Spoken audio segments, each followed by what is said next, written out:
Uh, hello? Hi.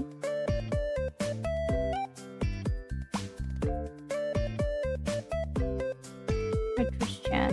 Where's Twitch chat? Hello? There we go.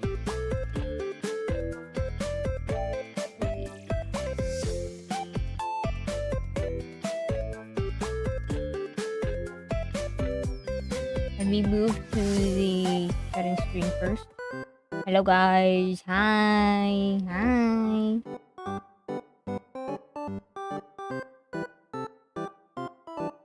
Happy Wednesday. It's the middle of the week. It's Wednesday, my dudes.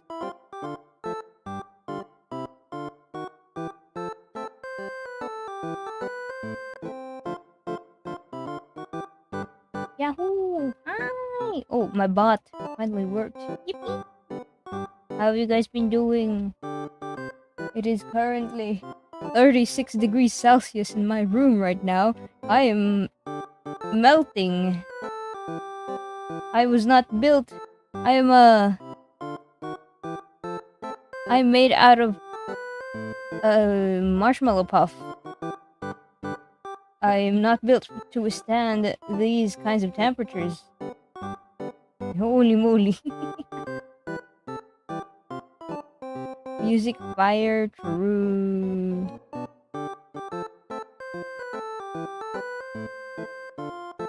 Where is add that?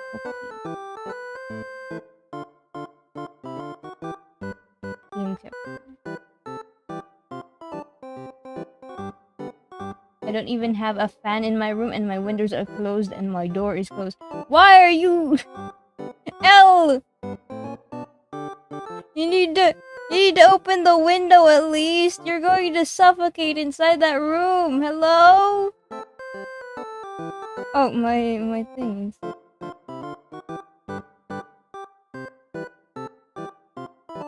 What are you doing?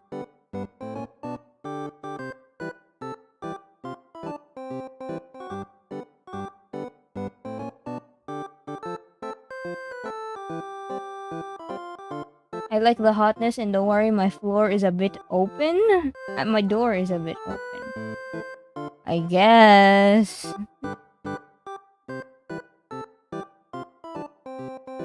Still though, make sure you get like proper ventilation in your room. If it's all closed, it's gonna start getting stuffy inside. Though unless you're like in a room on the second floor where the sun is a lot closer, I guess you wouldn't want the heat of the death ray that is the sun to permeate your room.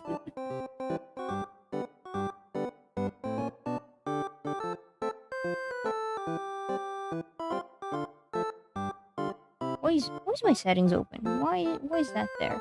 Okay. So today, guys, we are going to be playing an otome game, which is basically a dating sim that mainly targets the female demographic. We're going to be playing a workplace romance otome that where we get to play as a teacher that is newly hired into a new school, and then we get to meet hot single middle-aged teachers in our new job. It is called Teachers with Love and Passion by Honey. Hold on. Let me check again.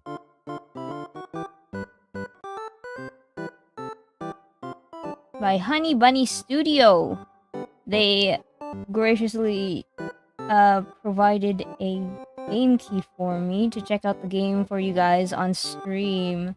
They reached out to me a little bit ago and invited me to play their game. They recently released the full game. This is the deluxe edition, so new art and expanded story. Yippee! Yippee! Working on a project? Okay, L. Good luck with your project. I'll be here, indulging in the dating sim.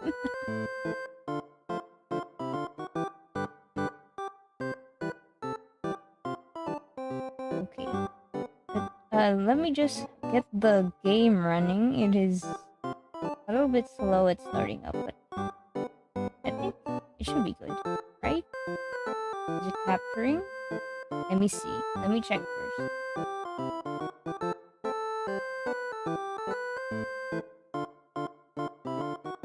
It is not capturing. I don't think. No way. Okay. Let's see. Let me do a window capture instead of a game capture.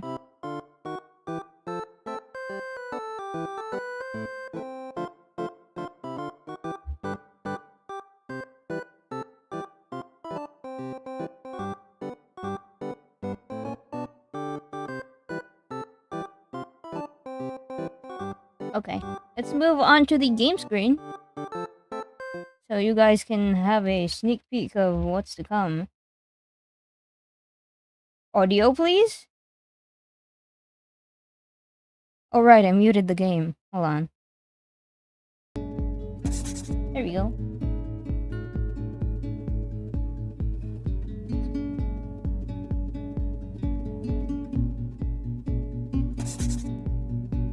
I got milk tea. Hey yo, Himari!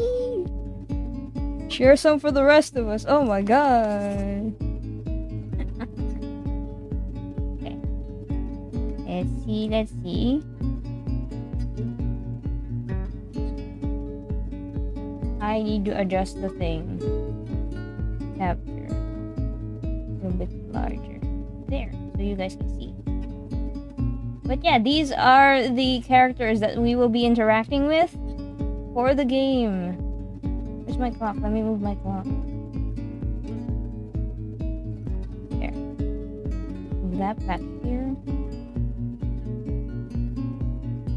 We have that. I love dating sims. True. Incredible. So for this, we have... we are going to be playing as this lovely lady right here. The new hire of the teachers in a new school as well. It is... it recently released on Steam yesterday. For me, at least.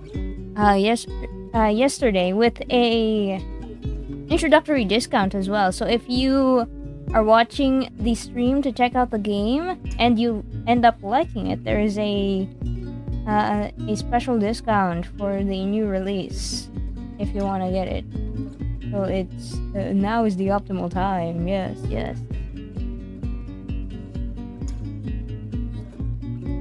I'll get my coconut juice real quick. Hey yo, coconut juice drinker.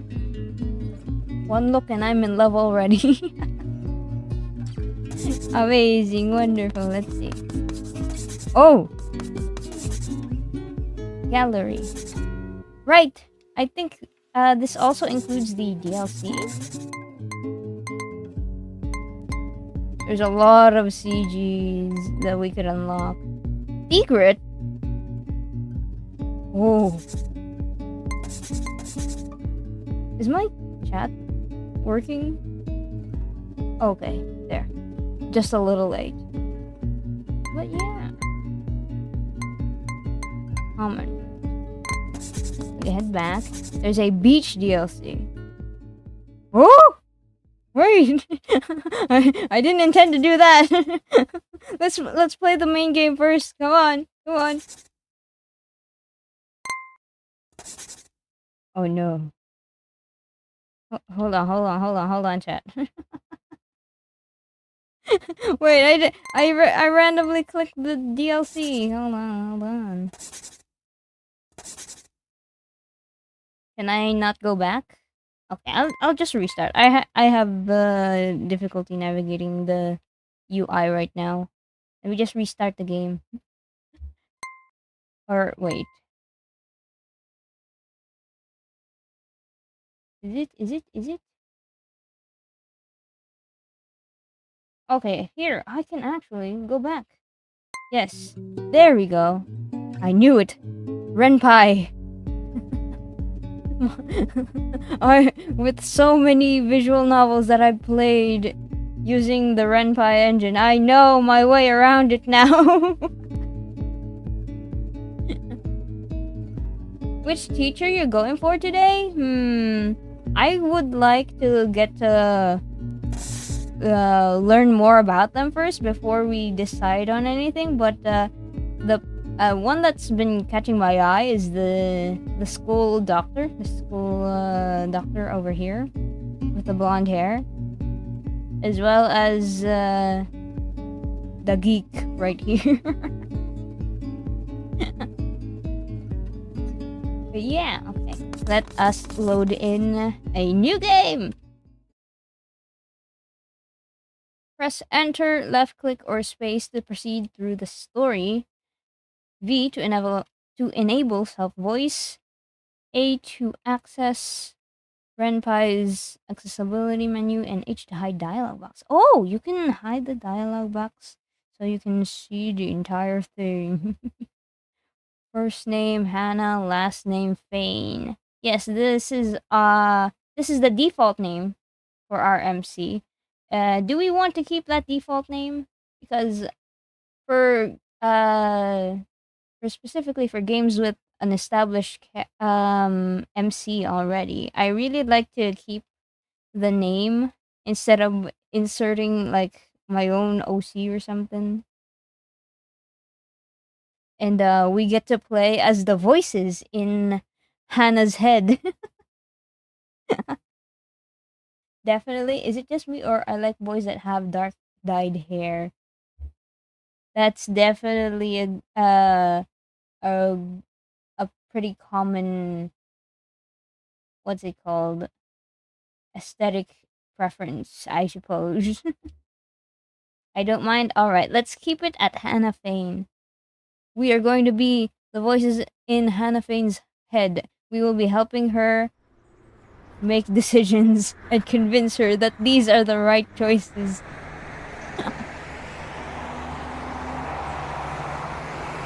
Oh, that car's loud. Can you guys hear me? Surely, right?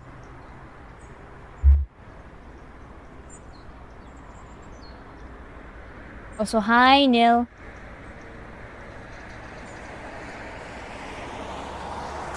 Hold on a minute.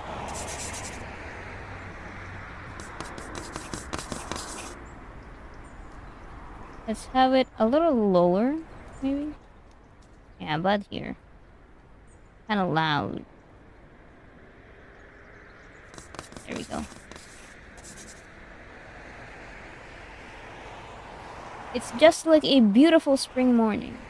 The traffic is slow and people are walking their dogs to the park. Today is just the right day to go out and enjoy a good book under the tree with a cold drink in hand. Your iced coffee and a copy of Pride and Prejudice, that's the life. Just as specific as it sounds, and yet here I am, leaning against the bus stop as the merciless sun burns my face and my stomach takes a upturn inside me. How long will I have to wait? My name is Hannah Fane. I'm 30 years old and I recently graduated as a biology teacher. And today I'm about to face my first day as a teacher in a new school. What is it?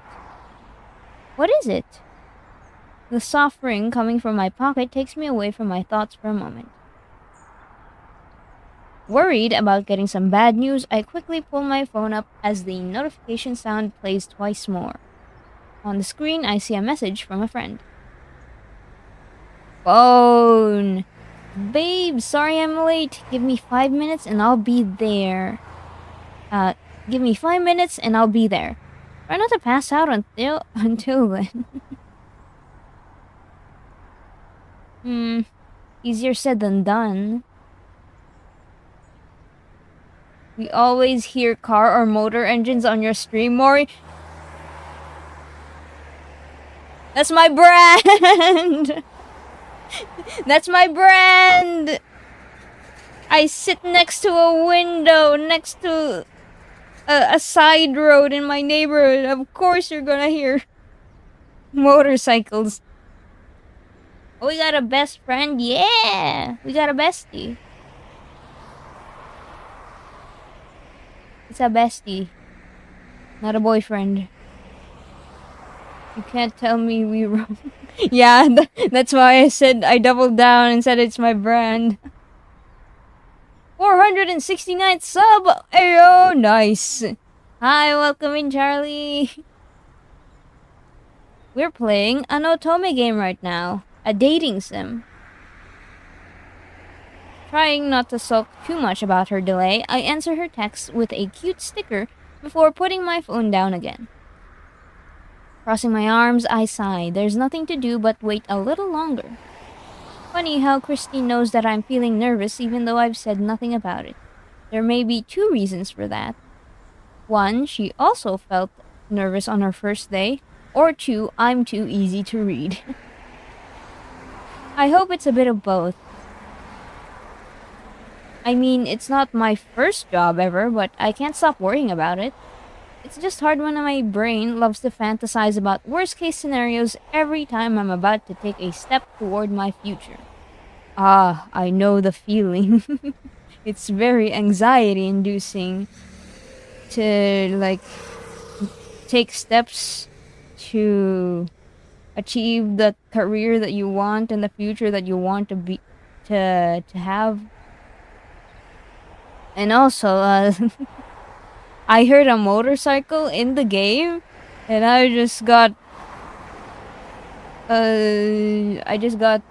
turned around like, oh, where did that come from? I can hear the little voice whispering things to me like, what if the kids don't like you? You know, you're going to lose your cool, yell at them, and look like a loser on your first day, right? You'll never be good enough for those kids. Oh, no, not the bad thoughts. The motorcycle again! I thought I'd feel better if I waited all by myself at this lonely bus stop, but to my surprise, it only made me feel worse. Today's going to be hard. Good thing I brought some aspirin with me. Hey, you!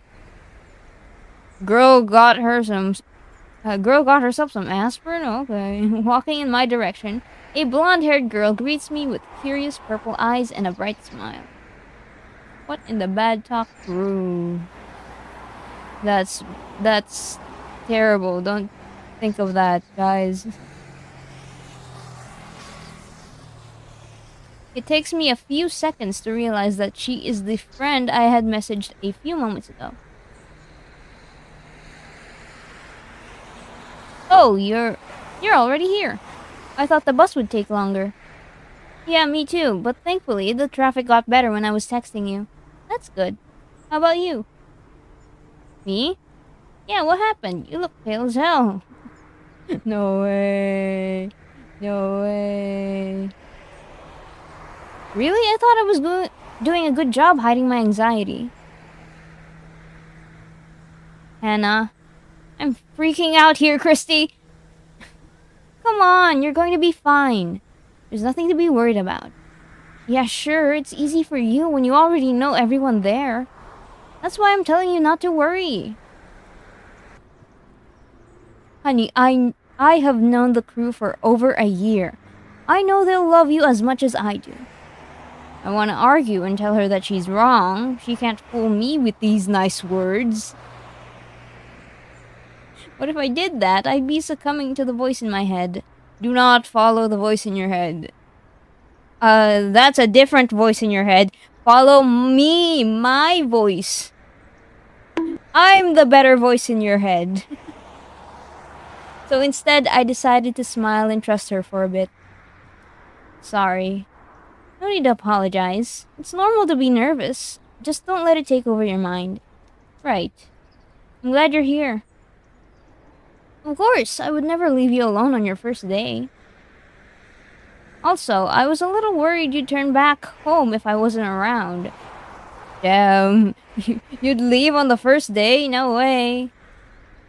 Like the last time with that job interview. I was feeling sick that day. What? Wow, who keeps bonking me? Why? Your pupils get smaller than big again? What about it? What about it? Really? Yeah, it's called anxiety. I know.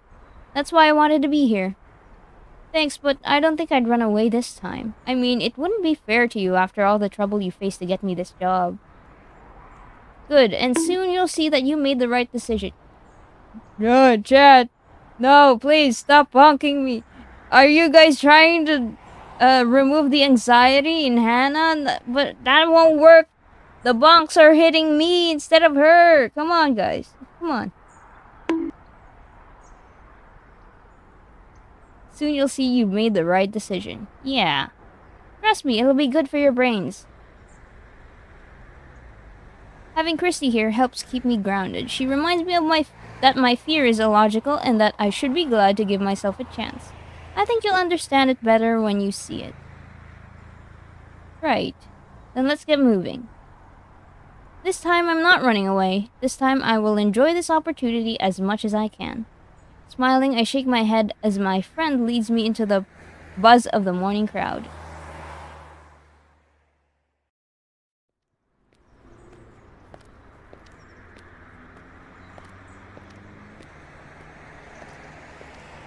The path to our destination is close, but we take too long to get there as we walk slowly. Questions, lies, worries, every step unlocked unlocked another unwanted line for the voice inside my head. I should be the voice that you listen to, Hannah, not that mean and evil voice. It is piling up mountains of feelings in my heart, making it hard to fight against. I worked a lot to get here, but deep down I feel like I'm not ready to make it happen. I need to learn more. I need to polish my skills and be better. Gosh, I need more time. People call it imposter syndrome, a very common feeling to face whenever you're achieving a reward for your hard work. It's easy to recognize. The hard part is overcoming it.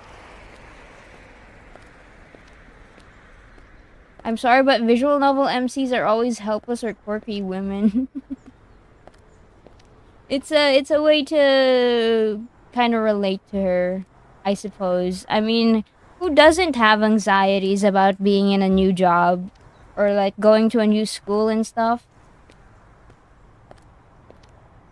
I shall join the bonking. No, L.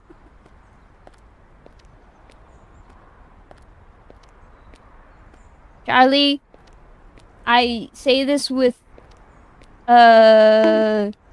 utmost respect, please keep the conversation on topic. We are playing a visual novel.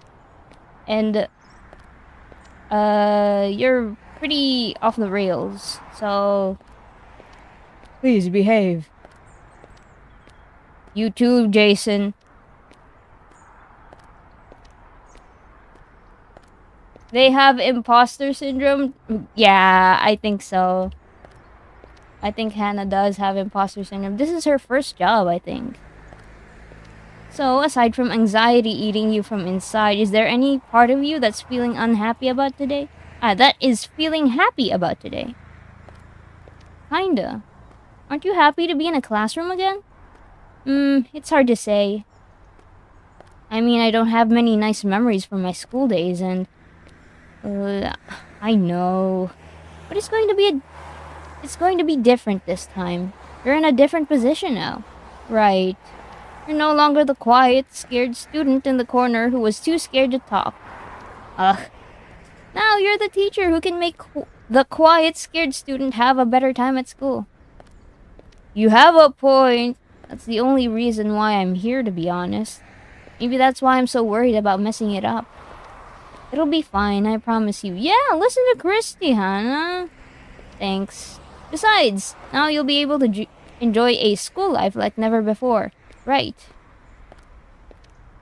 You'll join the other side and see we're not that different from the kids. Most of us have no idea what we're doing. True and real. Really? Yes. The boys are just like a bunch of stupid, noisy kids dealing with adult stuff. Damn. Damn. The boys? Yeah, the other teachers. Oh, they call them the boys. I see. Can't wait for you to meet them. It'll be so fun. This is another topic on my worry list, the other teachers. I have no idea what they're like or how they work. I wonder if they'll think less of me for being new. Talking to Christy took my attention away from the street. Before I could notice, we were already in front of the school. Is the topic usually about what Mori is doing in stream? Yes. Usually. My body stopped moving. Trying to keep my head in place, I take a look at the field, finding kids running, laughing, and having fun with their friends. I see parents waving goodbyes on the sidewalk and crying children begging for them not to leave. Aww! I remember seeing all the kids whenever we go back to school, and there's like a new batch of kids who go into school for the first time ever, and they really get clingy to their parents. Like, dang, that was me once.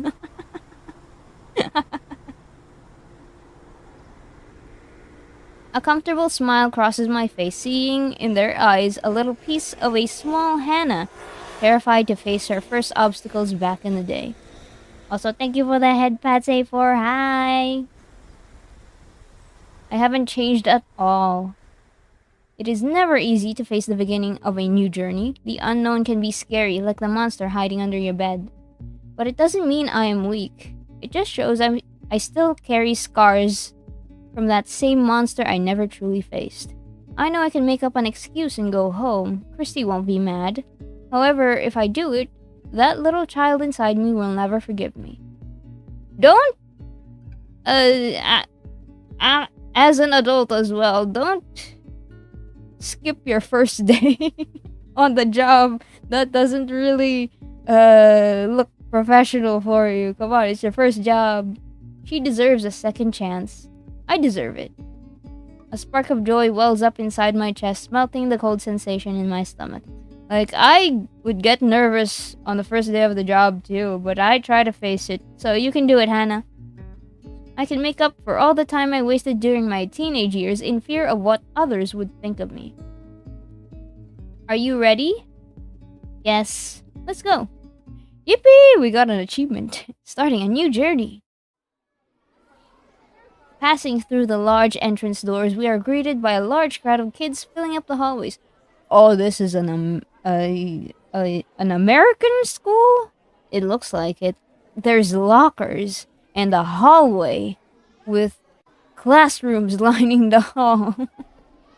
This is quintessential American school. From 9-year-olds to 13-year-olds, it's a scene I've seen so many times before. I feel like I'm back in a distant land in my memories. Hannah? Yes?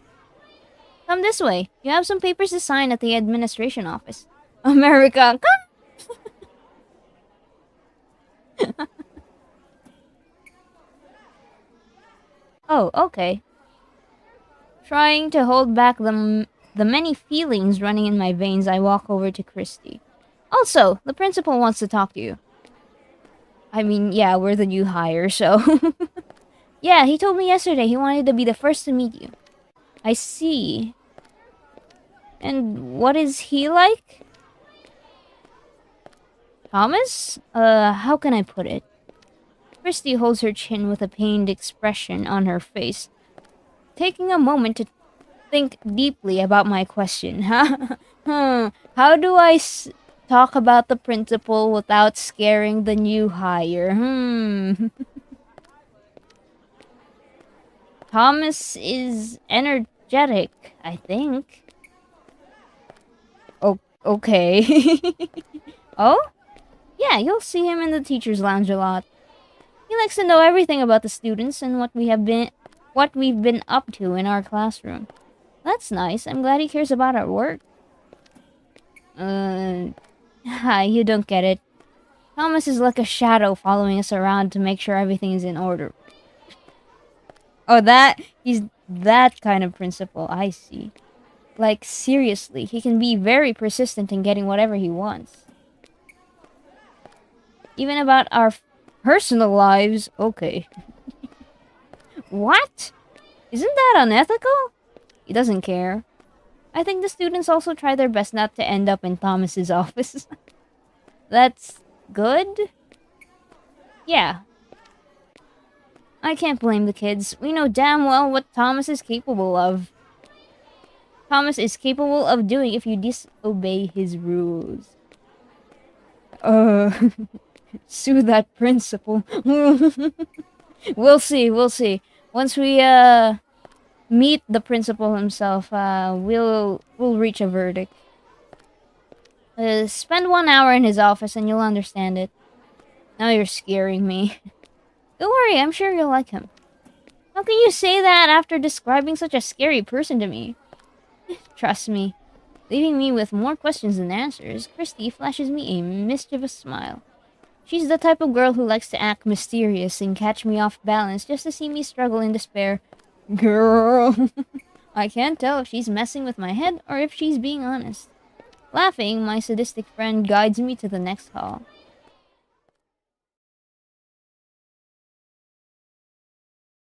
As soon as we reach the reception area, a woman, a bit younger than me, greets us with a short smile and a troubled look under her glasses. Without a care in the world, Christy turns to me, waving her arms in the air. She announces my name loud enough to make my cheeks burn. The woman stands up, telling me to wait while she calls for the principal in his office. Good, so I'll see you later at the teacher's lounge.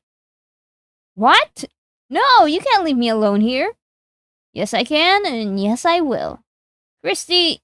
Hannah, stop worrying so much. Everything is going to be okay. I promise you. But what if I say something wrong? What if I mess up? You won't.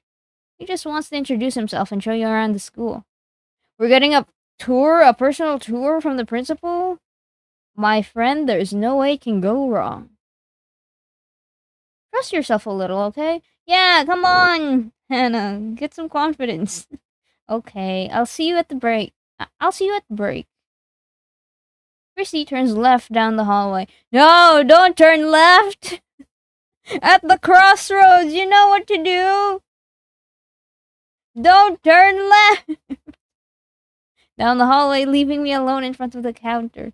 I clasp my hands, glancing around the empty room. The high-pitched screams and laughter from the other side of the hall sound muffled in my ears. It's going to be okay, I repeat in my mind, ignoring everything happening around me. Miss Fane? A curious voice cuts through the thick fog covering my mind, bringing me back to reality. I look to the side and find a tall man with a gentle smile and silk-white hair, watching me with gentle eyes. Yes, that's me. Oh, hello. It's a pleasure to meet you. Whoa! My name is Thomas Kleinman. I'm the school's principal. For a moment, all the anxiety I was feeling melted away at the sight of his kind face. After everything Christy said, I expected to meet a much moodier, weirder man, but what I found was someone with open arms to welcome me. I feel kind of silly for letting her get into my mind earlier. It's a pleasure to meet you, Mr. Kleinman. Please, call me Thomas. I may be the principal, but I want you to see me as a friend, too.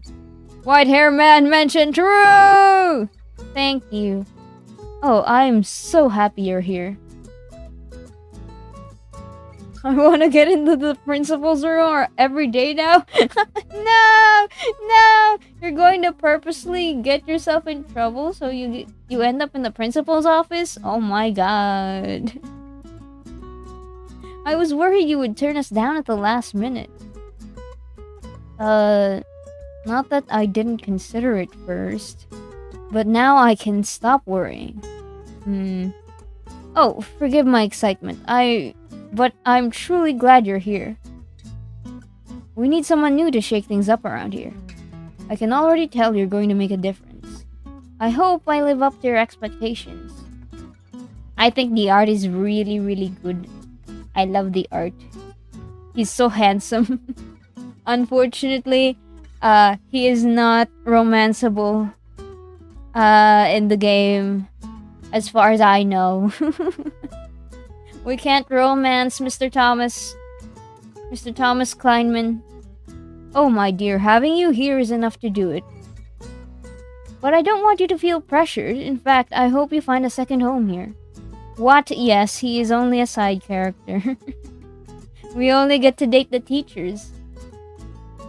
But he's white hair man. I know!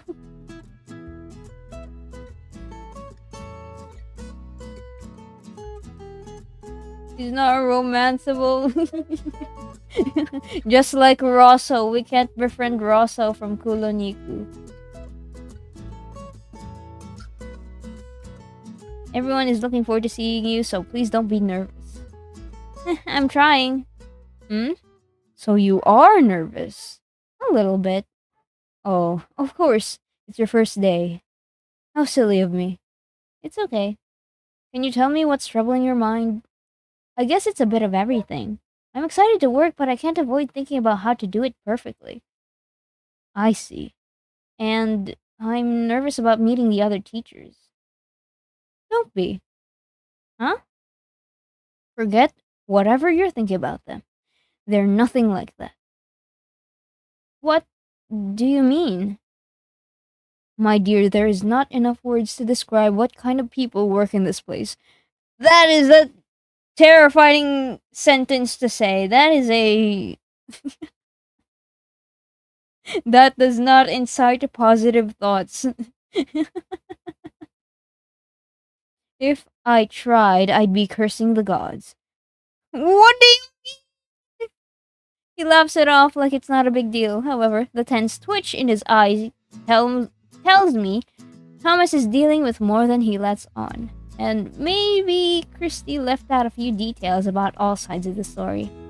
I'm curious and a little worried about what I'm going to face. But enough of that. I have a few papers for you to sign, but we can save that for later. Now, let me show you around the school. A tour! Thank you. Stretching out a hand, Thomas shows me the way to the next hall. At the crossroads, don't turn left. At the crossroads, don't turn left. And we have 6 classrooms in this hall. You'll often see teachers and students talking. Charles, stop running. Let's not repeat what happened last time, please. Sorry, Mr. Klein. Sorry about that. What happened last time? Did somebody trip and fall? What happened last time? Charles tripped over his own feet and face planted. What? He lost a tooth and I almost got the school sued for it. Wild! I will not get over this. I wanted Thomas to be romanceable. I think if you're loud enough, the devs can make a DLC where you get to romance Thomas. Unless he's already like a married man or something. We still don't know much about him, so maybe he's married. That's why he's not romanceable.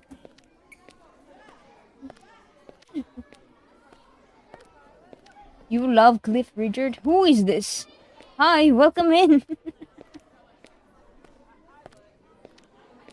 Must have been terrible. It was chaotic. I hope it never happens again. No home wrecking, true. Though sometimes you'll hear me yelling at Charles in the hallways as well. I can handle it. Excellent. Oh, and talking about accidents, the nurse's office is on that side. He gestures to his left, pointing at a white door. I can't see much through the small window at the top, but I figured the room must be large. Nodding as a sign to move on, Thomas leads me to the next place in our little tour.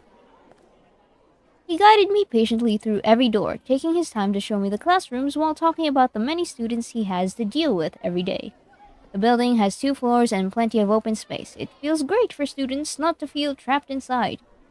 On the ground floor, there are classrooms, the dining hall, the gym, and the well-known nurse's office. There's also the administration office and the teacher's lounge on the left inside of the building. Have you ever been to the teacher's lounge before, like as a student? I used to I used to stay at the teacher's lounge because uh I was training for a competition for school, and the only place that they could have me practice was at the teacher's lounge. I would go there every day after school and practice uh how to fix the grammar of poorly written news articles. I was I was a grammar nerd when I was a kid. I was good at English. That's why they picked me to compete. And apparently I won first place. Wow. That never happened again though. When we moved to the first floor, we were already running out of time. Yet Thomas made sure to give me brief instructions about the rooms around. He showed me the library and finally the chemistry and science rooms, my new place. Ah, yes. We are the biology teacher for this school. I'm sorry I can't show you every corner right now. Oh, don't worry about it. I'm happy that you took the time to show me so much. It's the least I can do. I'm sure you'll have time to explore these areas on your own later. Of course. So, what did you think of the school? I'm loving it so far. I think I'll need some time to set myself around. I don't know. We're loving it. We're loving it so far. It's great. I like the building, and the classrooms are neat and spacious. I'm loving it so far. I'm glad to hear. First impressions are important, but so are the relationships you build. Don't worry about it just yet, and give yourself time. We're all here for you. Thank you. Thomas! In the middle of our conversation, a loud voice interrupts us. Surprised, we both turn around, finding a red-haired man running in our direction with a big smile framed by his beard. Hey, I was looking for you. I need that. Oh, hey, hi. Hi. Sorry, I didn't know you were busy. Oh, don't worry, it's actually a good time. Miss Fain, this is our math teacher. Edgar Mitchell. Edgar! Hello! Holding his free hand to me, he introduces himself with a large smile. Oh, nice to meet you. I'm Hannah Fain. I was once in my school library, which is a teacher's lounge now. I used to love the Enemies to Lovers book. They gave me like 5 books of it. I was so happy. You were reading an Enemies to Lovers book at the school library? Oh my god. That's insane. They have a book for that? Oh my god. I remember the school library that my school had. They had a novel adaptation of Full Metal Alchemist. I don't know if the novel came first or the manga came first, but I just recall a volume 2 of the novel for Full Metal Alchemist. It was so random. I just saw it in the bookshelf. Like, oh, holy moly, what? They have this here? I should hang out at the library more. I never did. I was part of the going home club, so I didn't really spend my time at the library. I spent my time going home and getting home.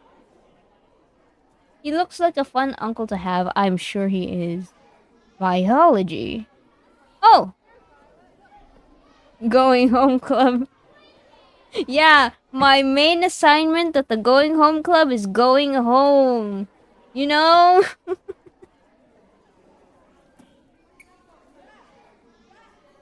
Imagine not being left in the library. I unfortunately was unable to utilize the library to its fullest potential when I was still a student. So right now I'm yearning for the experience of a public library. The welcoming expression on his face slowly changes into confusion, before setting into a surprised one. His eyes slowly scan me from head to toes, and then back to my confused face. The man let out a muffled laugh, curling at the corners of his lips before finally talking. I can't believe Chris convinced you to come. We were all hoping you'd give up on this madness. What do you, huh? I mean, you still have time to go before Thomas sets his claws on you and locks you up in a room. Mitchell, please. What do you mean? I mean exactly what I said. Thomas was literally hunting people down across the city for this job, and now you're his next prey. Christy didn't mention anything like that. That's because, of course she didn't, because it's not true. Mitchell is just joking. Right? Sure. Thomas doesn't even try to hide the irritation curled on his lips. Meanwhile, the other teacher only smiles, like a child proud of their prank. Didn't you need anything from me, Mitchell? Oh, right. It was about the new books for my class. But that can wait. I'll let you guys finish the tour. Thank you. Thomas is gonna be a love interest at some point. Please, Devs, please. There's clearly a demand. Though we still gotta know. We still gotta learn about him first. It was nice meeting you, Hannah. Best of luck on your first day. Thank you. If by the end of the day you still want to stay, let's talk again. Laughing playfully, he walks away from us. I see Thomas subtly rub his temples, taking a deep breath to steady himself. I'm not quite sure what that was all about, but it reminded me of something Christy told me earlier. The boys. They're all a bunch of stupid kids. Sorry about this. Mitchell is just humorous. I see. Anyway, back to what's important. Is there anything you'd like to ask about the school? About Thomas? Hold on. Can we save? Can we save? Alright, here. I'm going to. This is my first save scum. We're gonna go back if I pick the wrong choice. Return. Let's ask about the other teacher. Maybe we can ask the entire thing if we do this. The other teachers. How many teachers are working at the school? There are 6 in total, including you. 6? For the entire school? That's not a lot. Is this a really small school or something? They're all very peculiar. Now that you mention it, you said the other teachers aren't what I'd expect. What did you mean by that? Well, people usually imagine teachers as quiet, grumpy, serious scholars. 6'7". No way. Himari's got the 6'7" virus. I guess. I kind of expected myself to act like that too. See? But don't worry about it. Mitchell alone is proof that you won't find any of that traditional scholarly stereotype here. That's a relief. I'm glad you think so. Is there anything else I can help you with? The biology teacher. Let's save about Thomas for last. About the previous teacher. What happened to her? Oh, wait, no, the previous biology teacher. Ah, yes. Mitchell really made an impression with that conversation, huh? I'm just curious, honestly. No one told me that you were desperately looking for someone. Well, that's because I didn't want to scare you away. If people knew I was short-staffed, they might think I wasn't taking care of the school properly. But there's nothing to hide about her. She got tired of teaching and decided it was time to leave. She just forgot to tell me about it. What?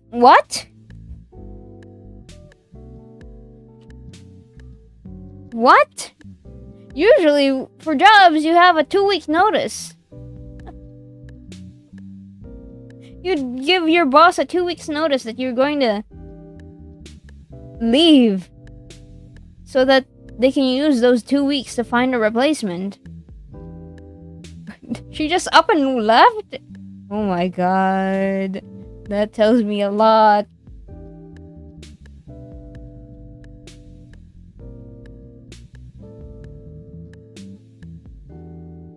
What? So she just left? Yes. I'm still dealing with the paperwork and legal mess she left behind. Now I get why you were worried. I was a little bit desperate for the sake of my students. I even tried to teach the class myself when I couldn't find substitutes. Really? So you're also a biology teacher? No. Oh, it was a terrible experience. That's why I'm so relieved to have you here. Any other questions? We are going to talk about Thomas now. Lovely work environment here. To have driven the previous biology teacher out and leave without 2 weeks notice, that's wild.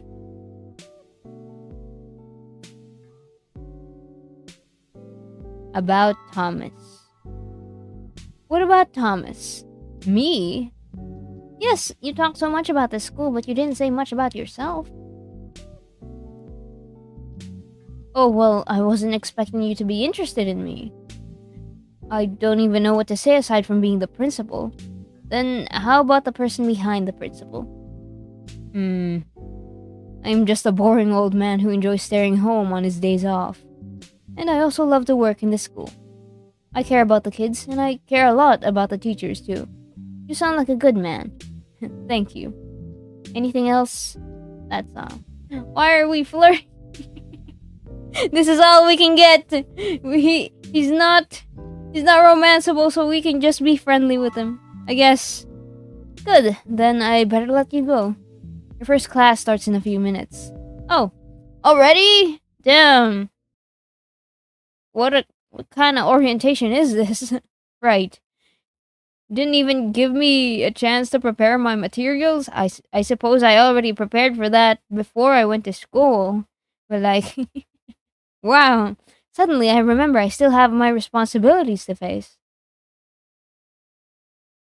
Thomas watches me, waiting for a more confident reaction, but all I can manage is a polite smile. Get back to work. Huh. I don't know if I should say this, but seeing how worried you look, I just can't hold back. Christine told me this is your very first time teaching, is that true? Yes. A new school and unfamiliar teachers are nothing compared to a heart that questions its own worth. True! He's spitting facts. I'm seeing it, Miss Vane. You're paying attention to everything I say because you're afraid of staying behind others. How did you know? My dear, I've worked with children for years. I've seen those same expressions on so many first days.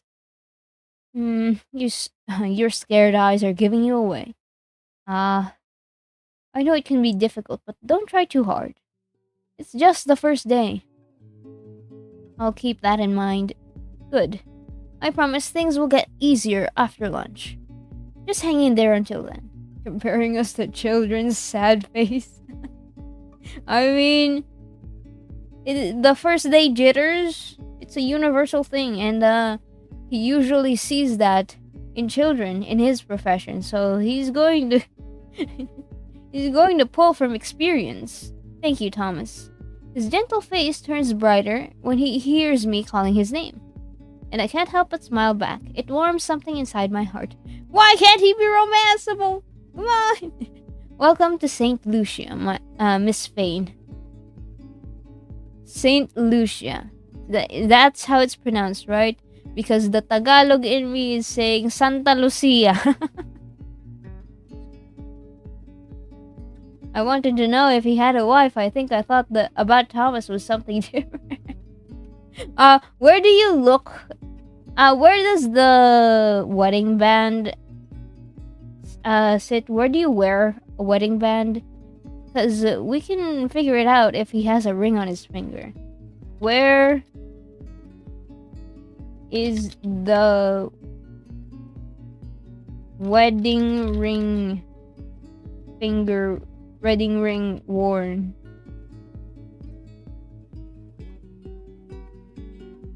Typically worn on the left ring finger. The left hand. It is currently... Hold on, let me see. H. He doesn't have a ring! Chat, he doesn't have a ring! He doesn't have a ring, that means... And good luck. With a kind smile hanging on his lips, he walks away, leaving me alone in the classroom. My heart throbs painfully as I stare at the empty room before me. Soon this place will be full of sounds, faces, and new memories.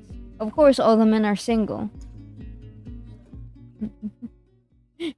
True. Oh, I skipped one. What was that? Can we go to the backlog, please? To my surprise, the kids were much easier to talk to than I thought. Wait, why is it cut off? Hold on. Huh? No.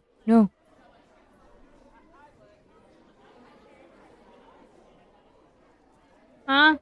Okay, I'm no. Wait. My window is being weird. Hold on, chat. Let me just fix my window. No! Oh my god. Hold on. I can fix it. Surely.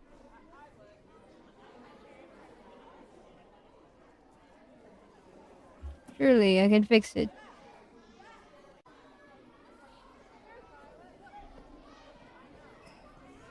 There. Okay. That should be good enough. Sometimes Windows 11 likes to resize my windows.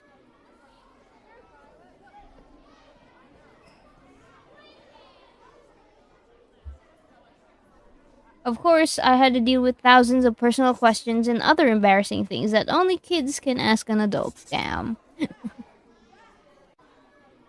I just need to take the first step and allow it to happen. Okay. That was a thing that I missed. Ah yes, the unhinged questions of kids. Luckily, I didn't have to deal with troublesome students or noisy kids. Still, I can't shake the feeling that I didn't do enough. I know it's just the morning, I still have more classes ahead, but I guess I failed this first test. Failed? What did you fail? The kids are gonna beat us up. They can smell fear. Hannah, come on, suck it up. They can the children of younger years. They can smell fear. It's a bitter feeling to start the day, but I have to deal with it. Letting out a deep sigh halfway down the hallway, I glance at my phone. It's break time and I have no idea what to do next. I should go to the dining hall and eat something. I really need to recharge if I want to survive another hour in the classroom. Or maybe I can take a walk around and check out the gym. Some fresh air might clear my head. Chat, what do we say? Do we want to walk around or do we want to get lunch? I am all for lunch though. I would like lunch. However, I have a theory that if we go to the gym, we get to see the PE teacher. And if I recall correctly, Elle really wanted to see the purple-haired guy.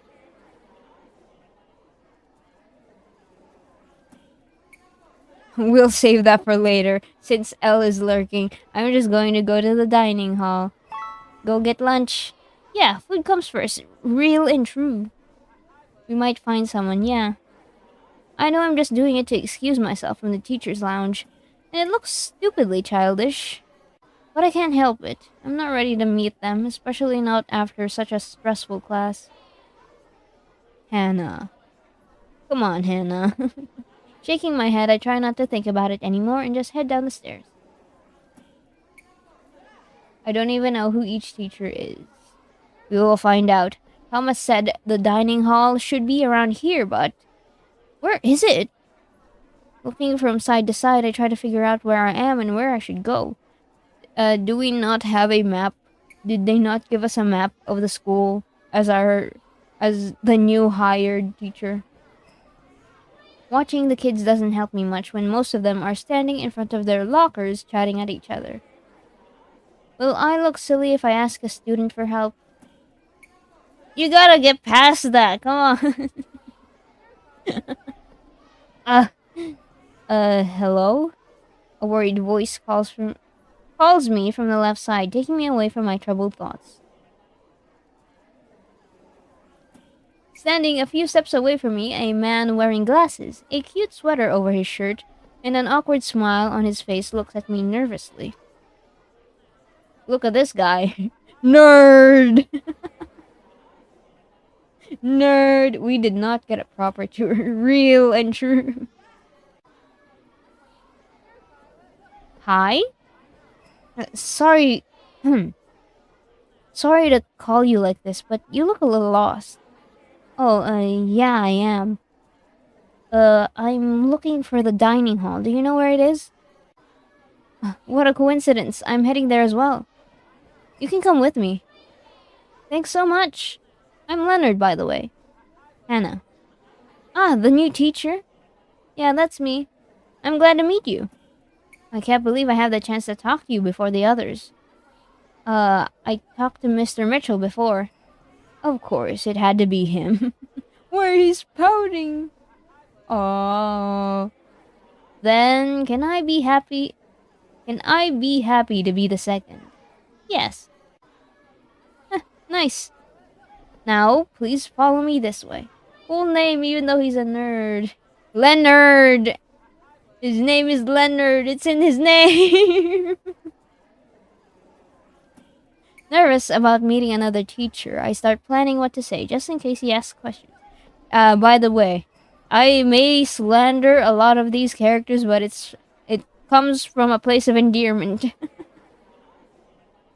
It comes from a place of endearment. I may slander these characters, but that's because I find them amazing and incredible. Heading down the hall by his side, I clasp my hands, praying for the best. Leonard. The place is not as big as I expected. Those are chips. Wait, why am I eyeing the food already? Are those chips? Dang, that's a lot. Wait, this reminds me of the school canteens that I had. With the shutters as well. Oh my god. Over the counter there's a display of assortment of snacks, and then there's the shutters that they would close up whenever the canteen is closed. It isn't a problem when most of the kids are smiling with their meals on the tables. Cute. My eyes scan the area, scared to find a possible VIP area for the teachers. However, there is no such thing. The only adults here are Leonard, me, and the ones working in the kitchen. It feels a little awkward at first, but soon this feeling is exchanged for a lighter emotion brought by his sweet smile. He helps me get my food, then leads me to a seat near the doors. He's also nice enough to stay close and make sure that I don't get lost again. So, how's it going? Are you having fun? You know, it's the first day. Oh, are you living hell already? Something like that, yeah. Hmm. What school were you attending before? This is my first time teaching. Here it is, the question I didn't want to hear.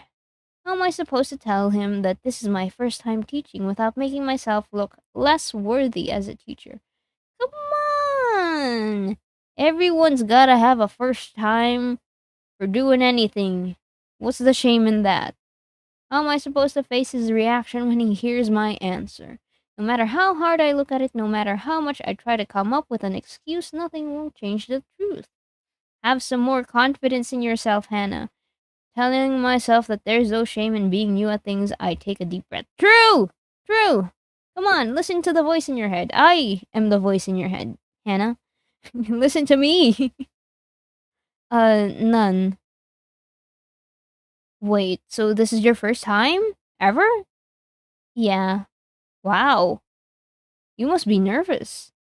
A bit. I'm surprised you're still talking to me. On my first time teaching, I locked myself in the bathroom and cried for minutes during my. Leonard! Cried for minutes during my break. Oh my god. See, Hannah? You're much stronger than this guy. There's bug under your skin. What? Eh? I had a hard time. Mori, you're the good side of Hannah's mind, while us, the chat, is the bad side. No way. Hi, Double H! Welcome in! We're playing a dating sim. And we're meeting one of the romanceable characters right now. His name is Leonard. Little devils on the shoulders. Creatures. For a moment, my brain can't understand what I'm hearing. Why is he not mocking me? Why am I not seeing the judging look in his eyes?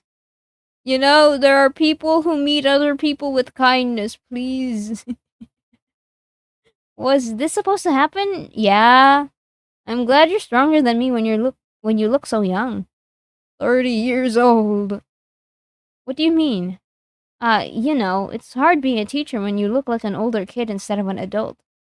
Oh, it's him. He looks like an older kid instead of an adult. Are they making it difficult for you? Well, not really. For a moment, any answer I wanted to. Oh, I clicked something wrong. For a moment, any answer I wanted to give him just hid behind the dark corners of my mind. I don't want to tell another teacher that I'm having difficulties on my first day. Putting on my best fake smile, I try to hide the truth. He could be a student. The guy looks like the youngest out of the teachers. Are we dead ass? Yeah. I think he is the youngest. They're curious. Curious. Yeah. They're giving you a hard time, huh? How stupid of me to assume that I could fool another teacher. Embarrassed, I let my shoulders fall. Leonard doesn't seem to mind it, taking a bite of his meal peacefully as he looks around, trying to picture how my day has been. This is high school, right? No, we are in a school full of 9 to 13-year-olds, so I think it's a middle school. It was previously mentioned it was a middle school. I think. I'm not really sure about the American education system. I only know elementary, high school, and college. Yeah, he's not a student. I totally know. He looks like the local nerd that would be sad if he got a B+. I think, yeah. Let me guess. They're being nice to you and treating you like a friend, but they also don't listen to a word you say. And you're losing your mind, wondering if you're doing your job wrong. For a moment, I only stared at him in silence, shocked at how specific his words hit the facts. Were you watching me? No, I say this from my own experience. Oh, Looking at him again, I realize he looks quite young too. Noticing my eyes scanning him, Leonard scratches his slightly red cheeks. Oh, kinda, kinda embarrassing to be stared at. I understand, Leonard. The other guys are different. They walk into the room and everyone holds their heads down. I walk into the room and they laugh. It's like I'm too young to do it. They don't take me seriously. I guess children will always see us not as teachers but as friendly older siblings at the parties. Oh, that's exactly how I'm feeling. Huh, I knew it. I mean, no one was laughing at me, but I feel like it would happen eventually. It will. You better be prepared for it. Terrifying. This is kind of demotivating. It's reality. But keep in mind, it won't happen every day. I've been here 3 years and it took me a lot of time to make it work for me. Nowadays, I don't have to face this problem anymore. I see. It's not easy, but every teacher has to go through their first day to get somewhere later. He smiles, lighting up the way through the dark feelings. I feel silly for wanting to hide and pretend I don't have problems when we all are facing something at this point. Don't worry too much about what happens today. It'll take some time to get used to it, but you'll find your way to deal with them. And I'm here if you need to complain about something. I'm sure I'll understand you better than anyone. Aw, thank you, Leonard. This is the best thing that happened today. I'm happy to have met him. We met Leonard! Ta-cha! Continuing our lunch, we chat about the school and the places I need to visit later. Feeling lighter, I prepare to head back to the classroom once again. Are we able to teach? Will we be able to teach? Class is finally over. My body is intact, but my mind is far gone. What do you mean? What do you mean?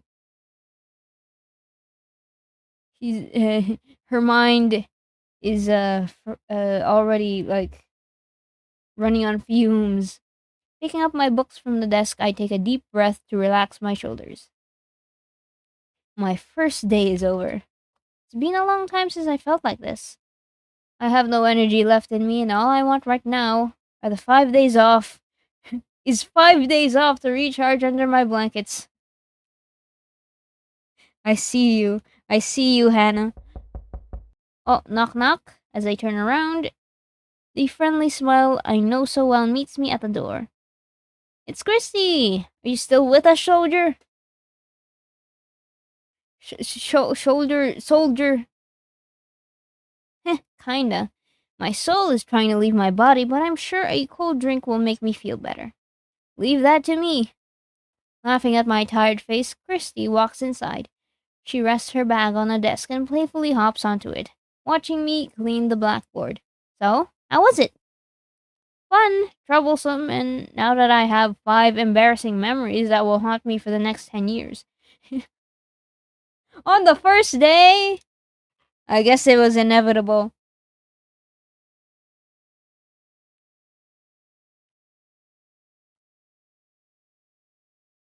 Congratulations, you survived your first day.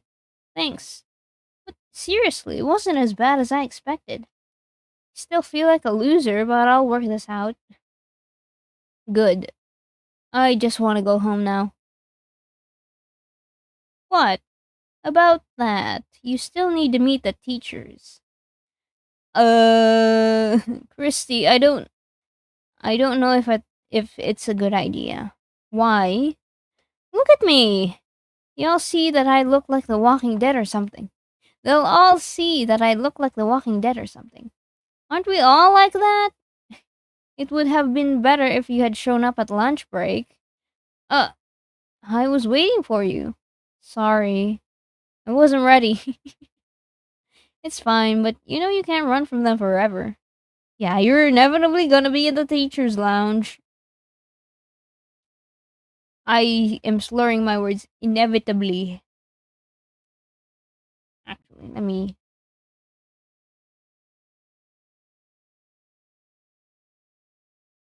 Okay, something wasn't working on my OBS, but here we are. You will meet them sooner or later, and I really want to be there when it happens. What are you planning, Christy? You'll know when you see it. Seriously? Please. Ah, fine. Yay, thank you. Now let's go. Grunting and tucking my stuff under my arm, I walk over to Christy. Ugh. She laughs, wrapping her arm around my shoulders to make sure I won't run away while walking down to the lounge.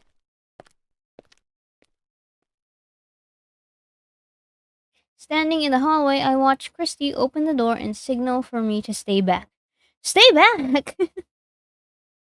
On our way downstairs, she asked me to wait until she made sure they were all there. Leaning my back against the wall, I hear a few muffled sounds from inside as I watch Christy's face turn bright at the entrance. A minute of your attention, please. Oh my god, she's going to announce the arrival. She's going to announce our arrival. No way, no how. She speaks loudly, surprising me and shutting all the noise in the room. I want you all, gentlemen of this room, to meet my friend and our new partner, Hannah Fane. She spins around, holding out a hand for me. I blush, shaking my head in disbelief. These characters, man. Wow, grand entrance. Do-do-do-do. Introducing Hannah Fane. I can't understand how she's having more fun with the whole thing than I am. Taking a deep breath, I push myself forward, standing next to my friend at the door. Bags and books are piled up on the distant couch. The computer screens are turned off and lockers are all closed except for one where an older man is storing his stuff inside. Wait, what's happening? In front of me, I see a table and 3 men sitting on the chairs. CG. Hi. She's the new biology teacher. Their expressions look like a painting of people who are both bored and confused. I feel nervous about the impression I might give them, but that soon dissipates when I see Edgar's playful smile among the others.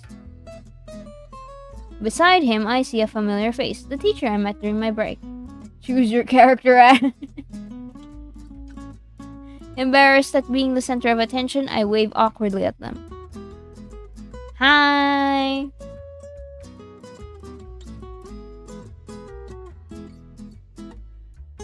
Why are you all so quiet? I was expecting a better reaction, especially from you, Edgar. What? Don't tell me you're feeling shy about meeting Miss Fane. Of course I am. It's hard to keep my cool when I'm in front of such a beautiful woman.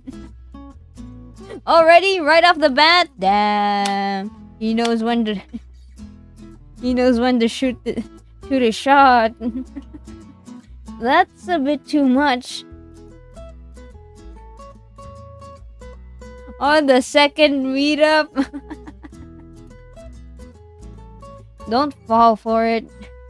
You can't blame us. You just showed up out of nowhere, Christine.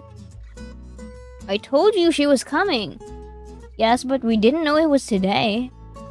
Oh, so I think it's only fair that you introduce us, Christy. Since it's your fault we're in this awkward situation. Oh, yes, I'd love to do that. I don't think this is a good idea. Okay, Hannah, get ready to meet the hottest teachers in town. Hot single teachers in your area! Here we go. Let me start it with him. The man hated by all kids and despised by all teachers for his awful jokes. Mr. Edgar Mitchell. Y'all mad because I'm the most fun in this room. And by the way, I have already met this lovely lady. What? Yep. Why didn't you say anything to me? I wanted to surprise you too. Okay, Hannah. I like her already. Shut up. I'm glad you made it to the end in one piece, Miss Fane. Thank you, but I think I lost a few pieces of my brain somewhere. Don't worry, it'll probably still be somewhere around the school. Don't You'll have time to find it all. And if you need help, just let me know. Alright. Next. Ed never chills. The next teacher is the opposite of Mitchell. What you mean? Loved by everyone, he is the quiet, sweet art teacher. Our babyface boy, Leonard Flynn. Oh, he's the art teacher. Oh, I like him more now. He's the art teacher. He gives the kids, he is the one supplying the kids with all the art supplies. Did you know that sometimes teachers pay out of pocket just to give their students supplies for school? And being an art teacher, art materials are incredibly expensive, so this man is probably broke. God, what an introduction. Oh gosh, why did you have to say it like that, Christine? I wanted Hannah to see your red face. Man, can you stop that already? Y'all shut up and wait your turns. This is kind of fun. Nice to see you again. Yeah. Wait, you too? Yeah, I found her in the hallway on break. Why the awkward silence now? You made the situation embarrassing. Really? Alright, next. I left the grumpy guys for last. Watch what you're about to say. Our grumpy PE teacher, Marcus Kent. Teacher. Whoa! Marcus! Be careful not to fall in love with his annoyed face. She really is an otome announcer. Truly. She could make a living out of this. Are you sure you want to stay here? Kinda. Okay, I'm done. He left! Oh, man. Huh, a man of few words indeed. And now? This is Mr. Lawrence Hansen, the world history teacher.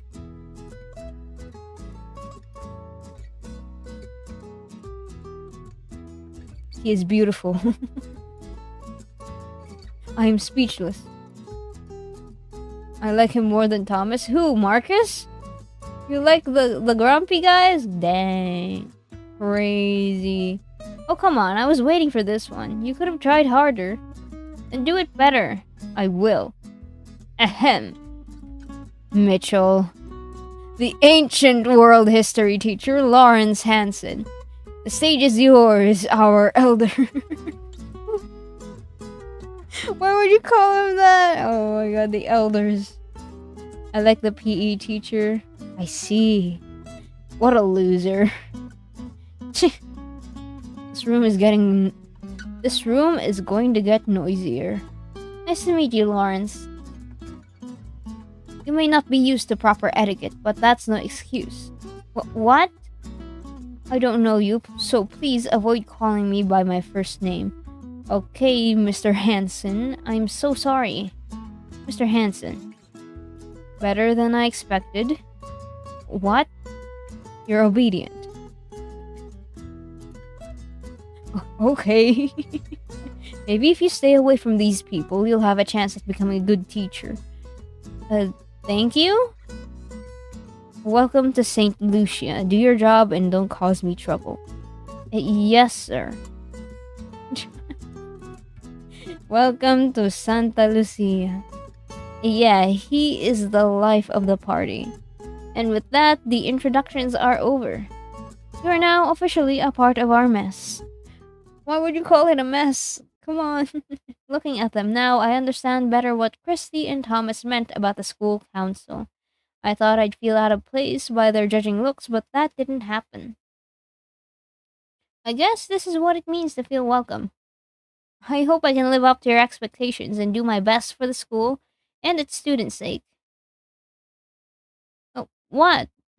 It's so beautiful to see a teacher full of hopes and dreams. Oh, this school is gonna crush you, Hannah. This school is gonna crush you. A rare sight indeed. At least she's interested in doing her job. Okay, enough. You guys are scaring Hannah. We should be welcoming her, not driving her away. Right. Christy had us looking forward to meeting you all week. Huh, how nice. I hope she didn't say anything bad about me. She said you were top of the class at school. That's true.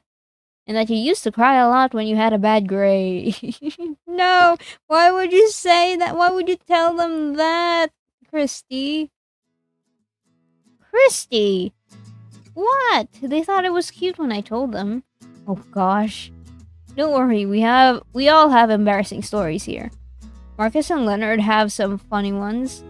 Don't you dare. Edgar, please. These characters are bold. But you know, now you're going to deal with kids like that. Yeah, I know. Maybe it'll be funny. Sure it will. And if things get too annoying, you can just do like Marcus and throw some books at them. Do not throw books at your kids! Maybe just don't aim for their heads. But like, not the hardbound books, please. That's terrifying. What? Don't be stupid. Throwing books would get you sued. You have to throw balls. You can't get sued if it happens in the gym. How are you all teachers? How are you all teachers? I wonder that too. The serious man in the corner grumbles as Edgar laughs at his own joke. Smiling, I look up and find Christy watching me with caring eyes. She comes closer and softly punches me in the arm. This is her way of saying, "You did it." Laughing, I nod at her, relaxing my shoulders. I told you, didn't I? Yep, just like you said. You might hate being here, but you'll probably love it too. I'm looking forward to it. This isn't the scenario I had in mind when I first walked into the school. However, it's the best one to start my new life here. I have a feeling that I'm going to have a lot of fun from now on. That should be the end of our prologue. Right? Yeah. It's a new day. Did we come in on a Monday? My second day in the teacher's lounge. Christy is at the school's reception area dealing with an issue involving a student's father. In the meantime, while I wait for her to come back, I'm sitting here alone and anxious, thinking about yesterday.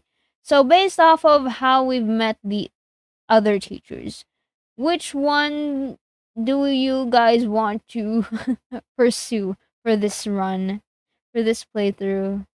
I'm very leaning towards the art teacher, or maybe the world history teacher.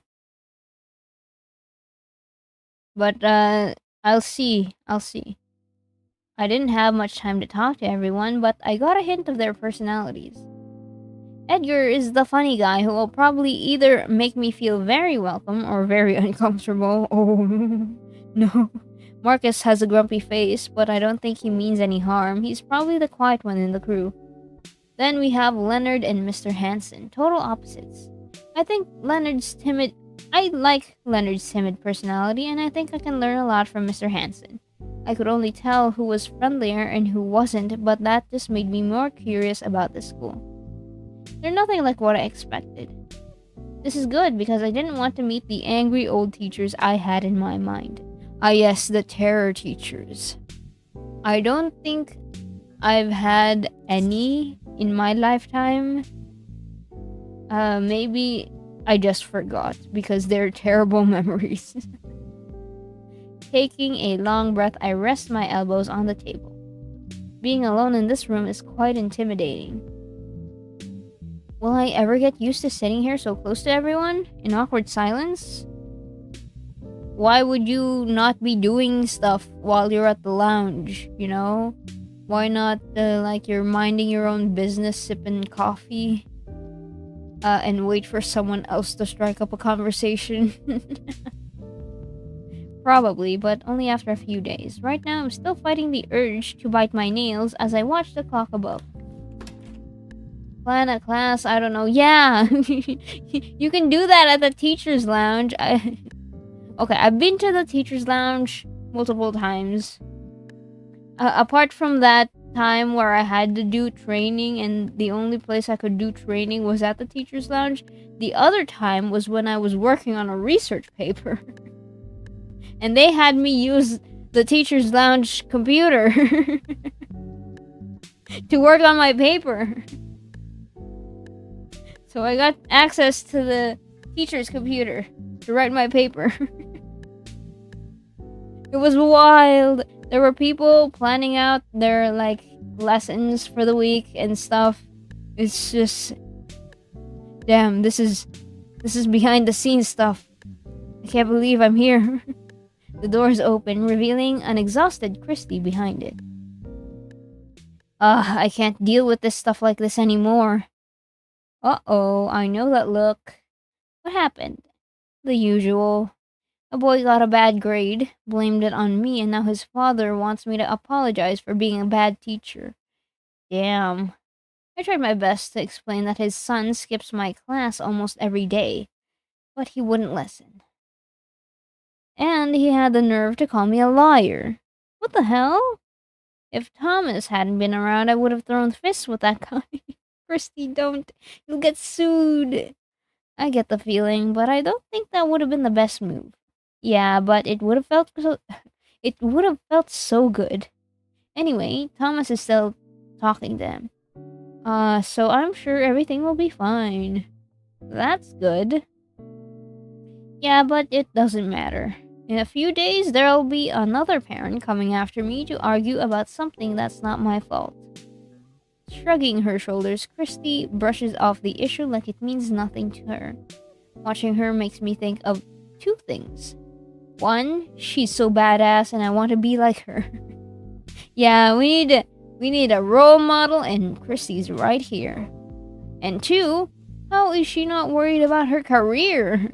If I were in her shoes, I'd be worried about my reputation. She's doing fine. I wonder how many times she's had to face this kind of situation to stop caring. What about you? What were you doing while I was away? I was thinking about yesterday's events. Oh, you mean meeting the other guys? Yeah, it was really nice. I'm looking forward to working with them. Time to be controversial, but based of MC, I don't know. Wait, no! I was reading that! Oh, man. Based. I just saw MC based, and I'm saying I agree. I agree.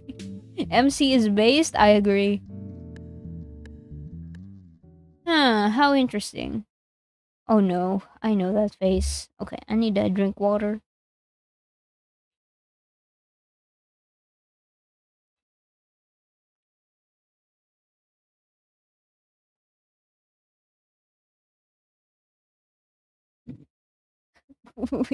I just read the line. Christy is about to ask something inappropriate and embarrassing about my love life. Something I don't want to hear.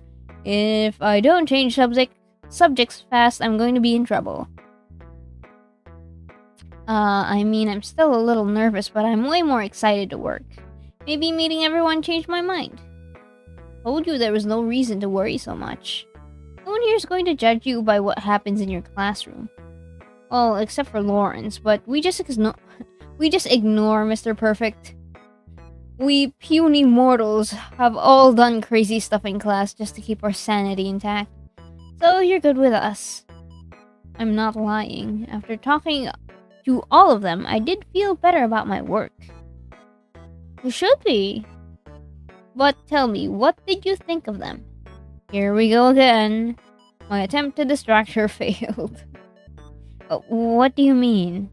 The other guys, do you like them?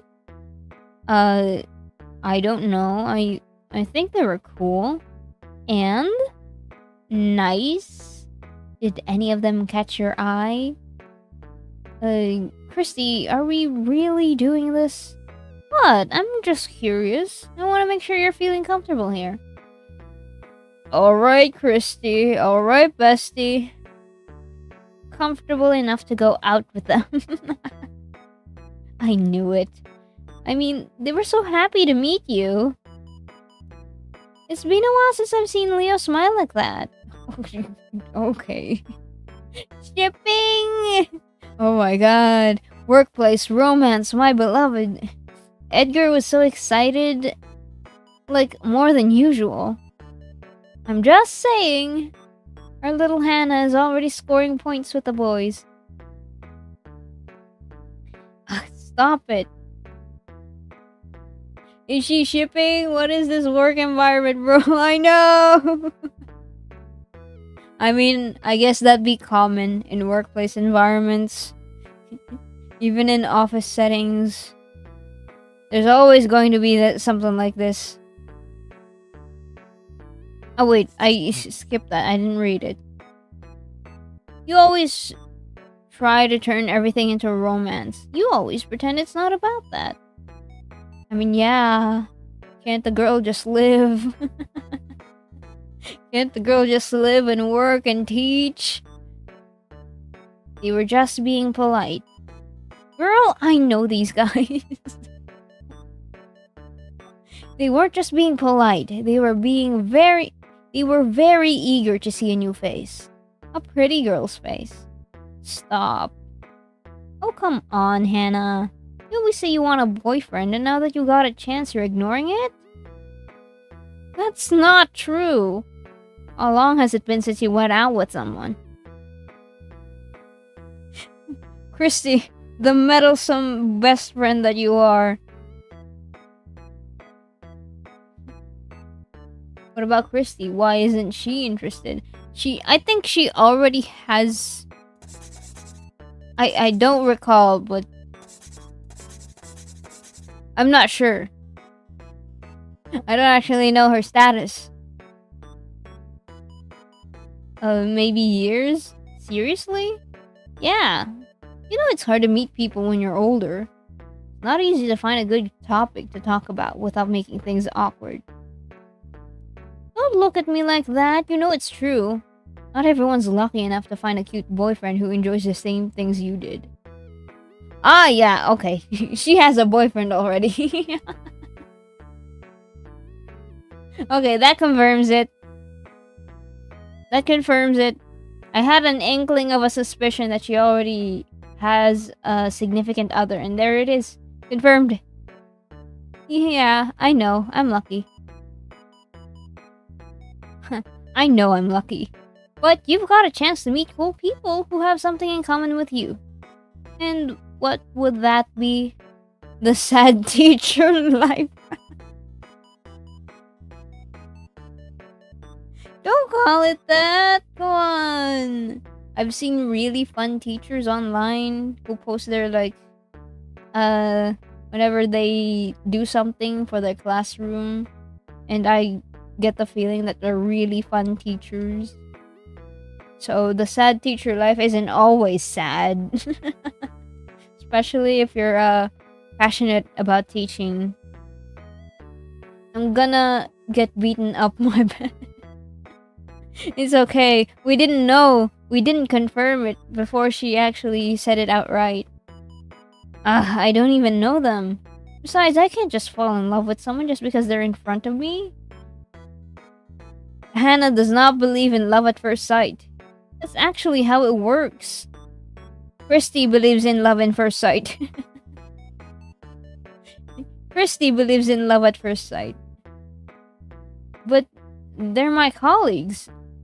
Stop looking for excuses. Look, I'm just saying you should enjoy yourself here. And if they're up for helping you with that, why refuse it? And if love happens, then it happens. Oh lord. Dios mío. It's true, I haven't been in a relationship for quite a while, but that's because I was too busy focusing on my studies. Yes, the uni life. College life. Now I have a job, and I need to focus all my time and energy on it. And I won't have time for relationships again. Thinking about it makes my heart ache a little. I can't say Christy is wrong, but I also refuse to agree with her. I mean, should I be looking for love in a place like this? Who knows? Who knows, Hannah? Love blooms in the strangest of places. They're all single, all of them. I get it. I get it. Good. Now answer my question. Did any of them catch your attention? Oh my god. Okay, we're picking now. This might determine our route. Let's save. Because this is after the prologue. And now, time to pick the route that we are taking. Hold on.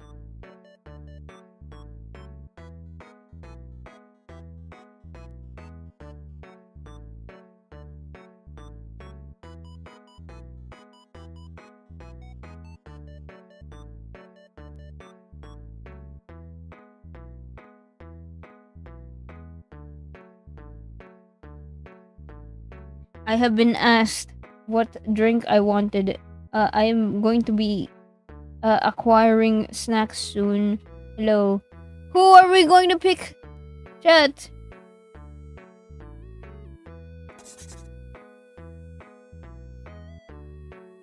For me, personally, I'm pretty interested in Leonard or Lawrence. However, I feel like Lawrence is hardcore ultra hard mode to try to romance. I say twink. Oh my god. Do the art teacher since you like him? Easy route versus ultra hardcore Minecraft route. Okay, we're going with Leonard. I think Leonard is lovely. Agreed. And very nice, right? And he's cute. Who would say that the shy boy would get your heart first? Christy. So you were paying attention to them. Can we not talk about this ever again? I'm here to work. You're already doing that. Now it's time to explore the other areas in front of you. Okay, okay, Christy, but can you stop being really pushy? Come on, bestie. I can. Hannah can Hannah manage by herself? I'm not even sure. I'm the voice in her head, and I'm not sure. I think we need to help her. Interrupting our conversation, the door opens again, making me jump from my seat.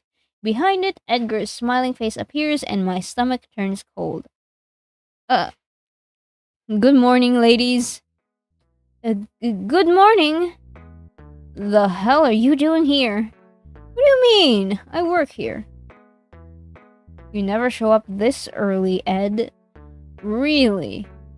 Or is it that you never pay attention to me when I'm around? Dang. I'm pretty sure.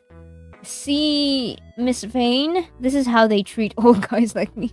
See, Miss Vane, this is how they treat old guys like me. Youngsters show no respect these days. Shut up, Edgar. So rude. So rude. It's funny how childish Christy becomes around Edgar.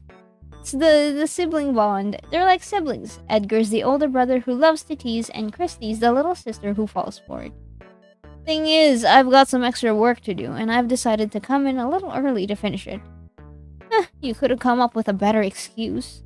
What do you mean? My blood turns cold remembering our earlier conversation. I shoot a look in her direction, staring into her soul like an abyss trying to suck her life away. What?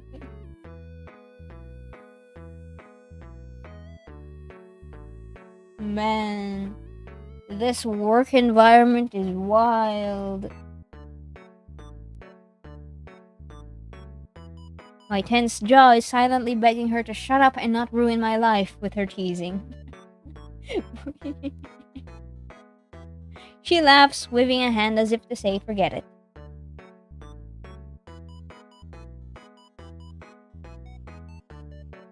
I'm adjusting my webcam. Excuse me if I go. If I go. I was just adjusting my webcam. Well, I'm not denying that Miss Fane's arrival had something to do with it. So you admit it.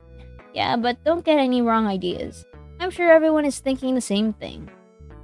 What same thing? Can you enlighten me on that? Crazy. I bet. Chad, I got a snack. It's half a donut.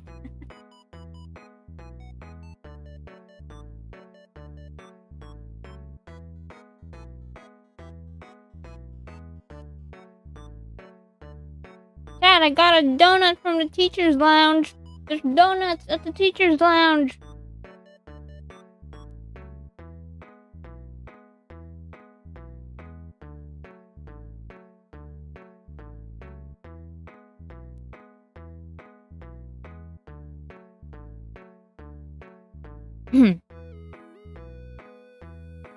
I bet. We want Miss Fane to have a nice first impression of the school and its staff. So we're trying our best. Donut, yeah. Hello, hi, Koja. Welcome in. We're playing a dating sim. We're playing a dating sim where you get to romance teachers. Hot single middle-aged teachers in your area. Donut. Donut. Edgar's gentle smile grabs my heart with care, waking up the dormant butterflies in my stomach. Maybe he's trying to be nice, but knowing that they want me here means a lot to me. Thank you. We're all head over heels on your first day too, Chris. We were all head over heels on your first day too, Chris. Aww.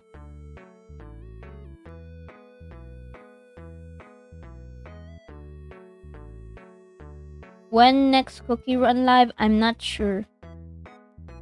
I will figure that out next week.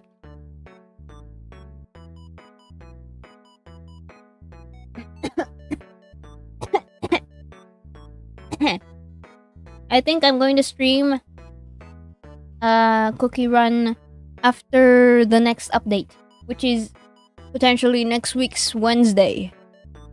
But I'm not sure about the schedule. Yeah, until I told you that I had a boyfriend.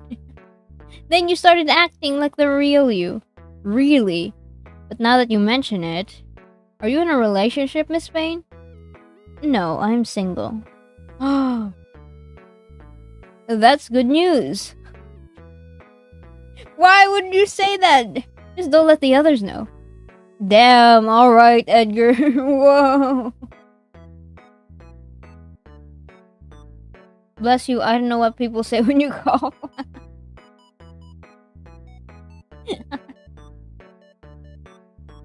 I don't know what to say when people cough as well. I think it's ahem. People usually tell me ahem whenever I cough.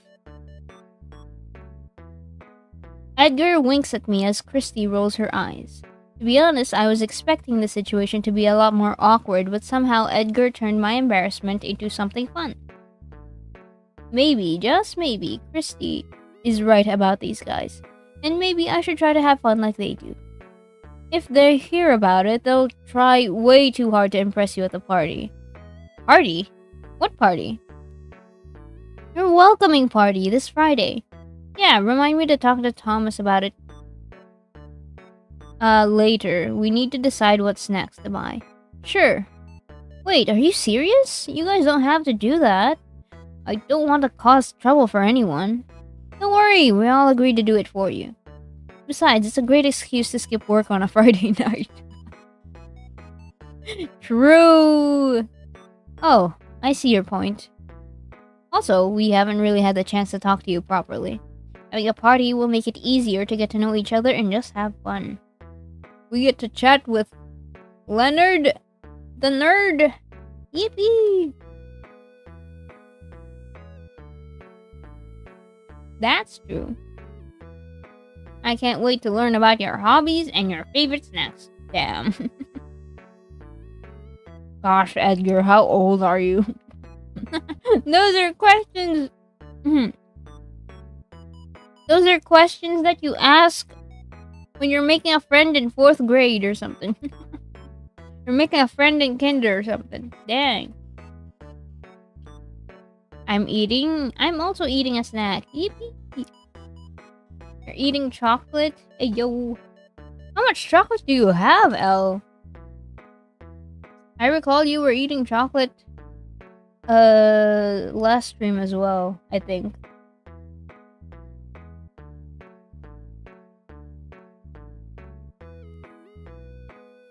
I'm curious to know more about everyone too.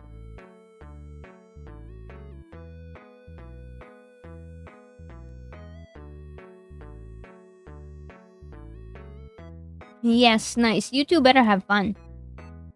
What? You too? Christy, you're not gonna join? It's our only chance to get Hannah out of her house to socialize a bit. Christy! What? Is Hannah the introverted type? I think that was already apparent when you first met her. Well, maybe not.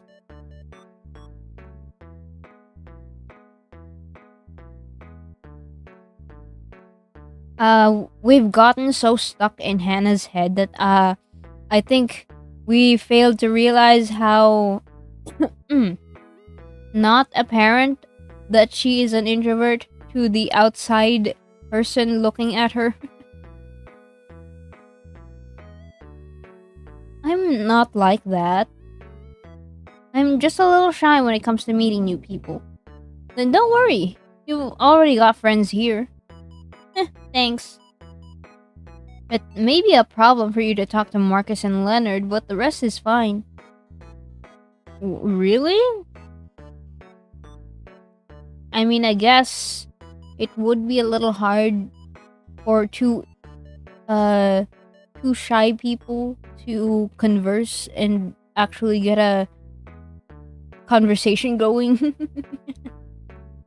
The rest is you, Edgar. Interrupting the conversation, Marcus and Leonard arrive at the lounge on cue. Good morning. Morning. Speak of the devil. Huh? Leonard looks at us confused, while Marcus does his best to ignore the group and avoid being pulled into the conversation. Huh? We were talking about the party on Friday. You guys are coming, right? Of course. Right, I wanted to ask something about it. Are we going to have alcoholic drinks at this party? Are you only coming for the alcohol? A whole plastic of chocolate? Oh my god, Elle. Enjoy your chocolate. Of course, what kind of party doesn't have drinks? Is Thomas joining us? Yep. Good, then let him be responsible for Edgar's drunken antics. What are you talking about? About the clown that lives under your skin. You are unbearable when you're drunk, Ed. Stop talking like that. What'll Miss Fane think of me? The truth? Don't listen to him, Hannah. I'm a real gentleman. Whoa, someone just ran past us. Ha, jokes. Be careful, he's taking advantage of you because you're new here. How dare you? I'll prove you wrong at the party. I'm looking forward to it. Whoa, why is he running around? The old man! He's too fast for an old man. Just don't get your hopes up too high, Hannah. I like Marcus less now. He's really grumpy. You gotta break the shell before you actually get him to be a little more vulnerable and likable. Guys, sorry to interrupt, but Lawrence is here.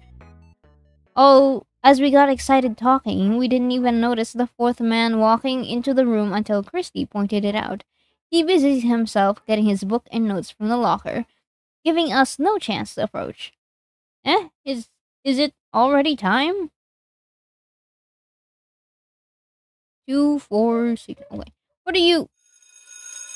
Ah, the school bell. Lawrence only shows up on time when it's time to work. Oh, how convenient. Alright, move, boys, let Hannah get to work. It's still early. The kids won't mind waiting a bit. Move! See you later, Hannah. Good luck today.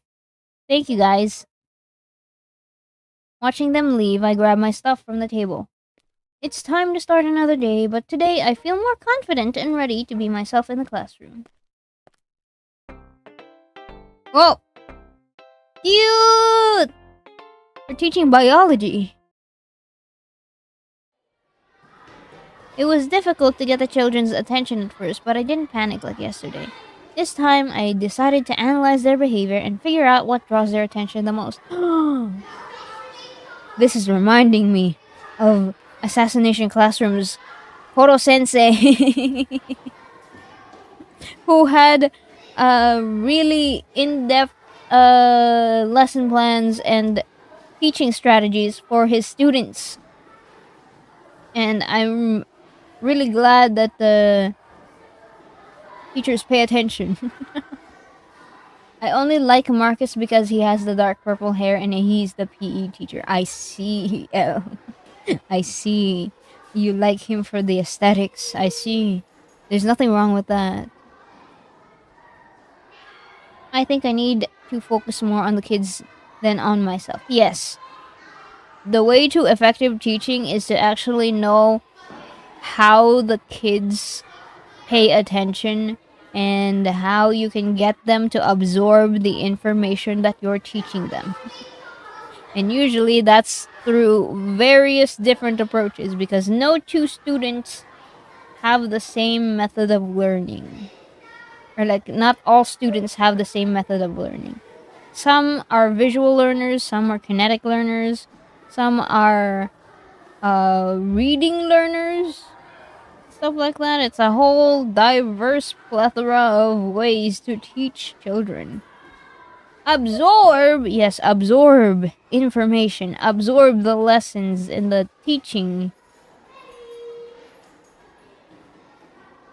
It's not about how I look as a teacher, but how I can help them through my work. Yeah!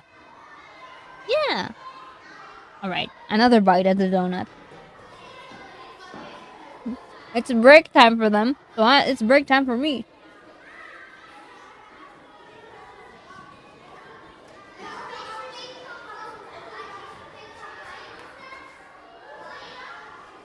With that in mind, I worked a lot better than I expected. Now I'm out for a well-deserved lunch break. Yippee!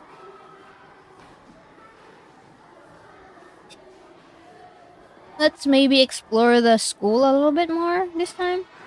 I think I should go have my meal in the lounge with the others. We could talk about class and I might learn something. Shifting my attention to the noisy hall, I spot a student leaning on the lockers. He has one hand on his stomach while his head hangs low, hiding his face. Oh! Such a weak posture instantly triggers my danger sense. He doesn't look fine.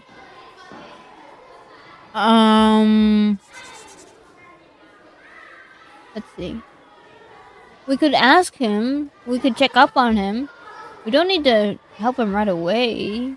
If he's, like, actually fine.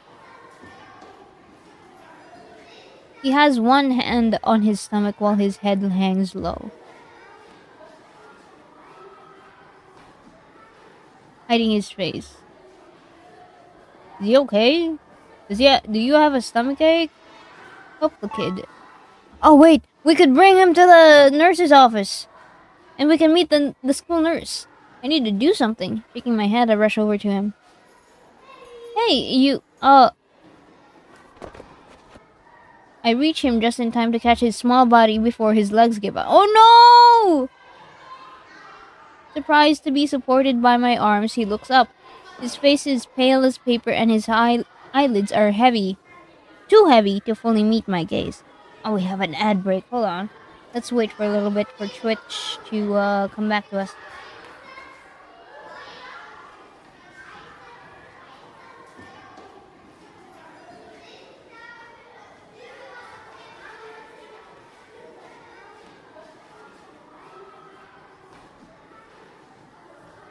Hmm.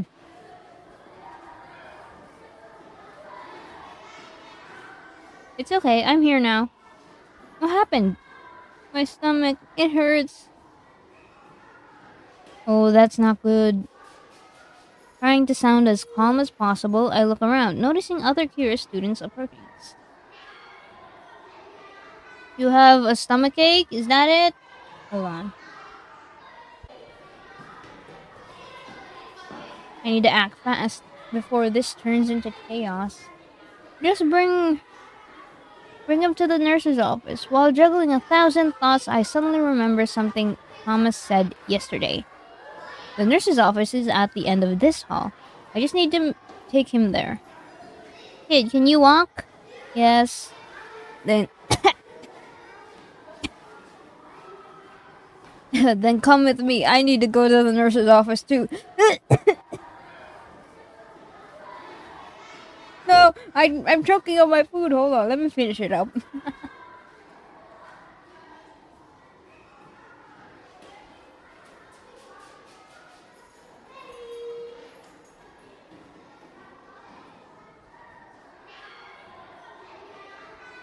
Wash it down.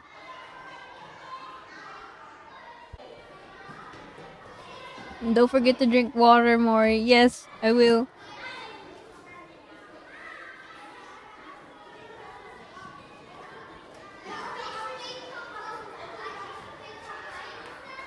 Water will solve my problems. I don't know about you, kid.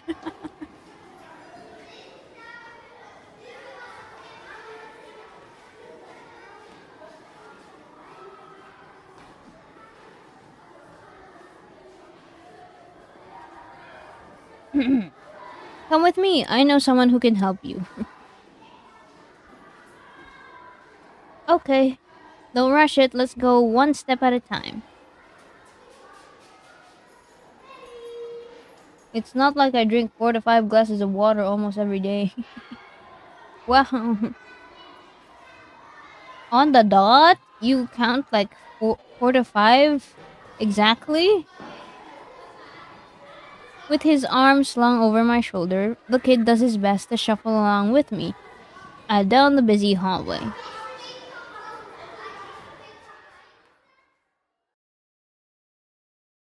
In a few minutes, we arrived at a quiet white room.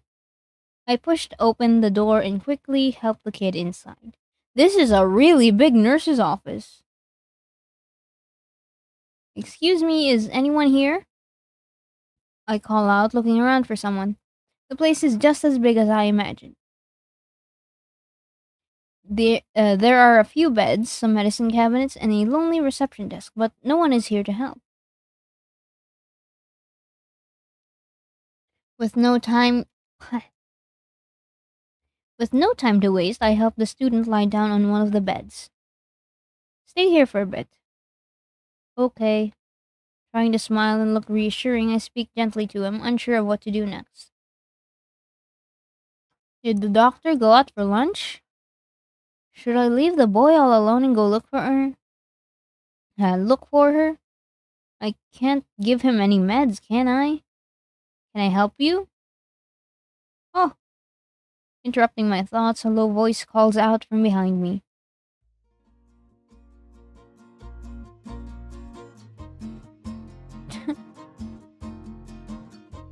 I spin around on my heels and find a man standing there, wearing a lab coat with a pen between his fingers. Whoa, whoa, whoa, whoa, whoa, whoa, whoa, whoa, whoa, whoa, whoa, whoa, whoa, whoa. Whoa, whoa. Whoa, plunging neckline. Huh? Where did you come from? Toilet. Oh, I take a better look at his tired face, forgetting for a moment why I'm even here. I haven't seen him before, and for a moment I find myself mesmerized by his eyes. The lazy smirk A lazy smirk curls at the corner of his lips, making me realize I've been staring too long. Are you here for my services, miss?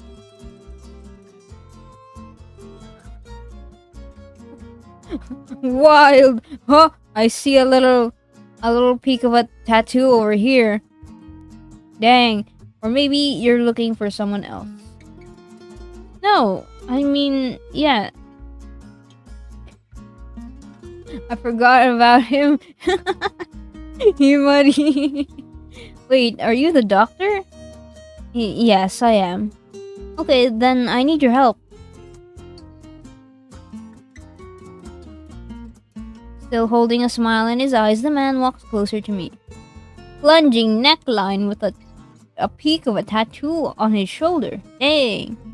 I step aside and point toward the boy lying on the bed. I did also recall thinking about trying to go for his route as well at the start of the game.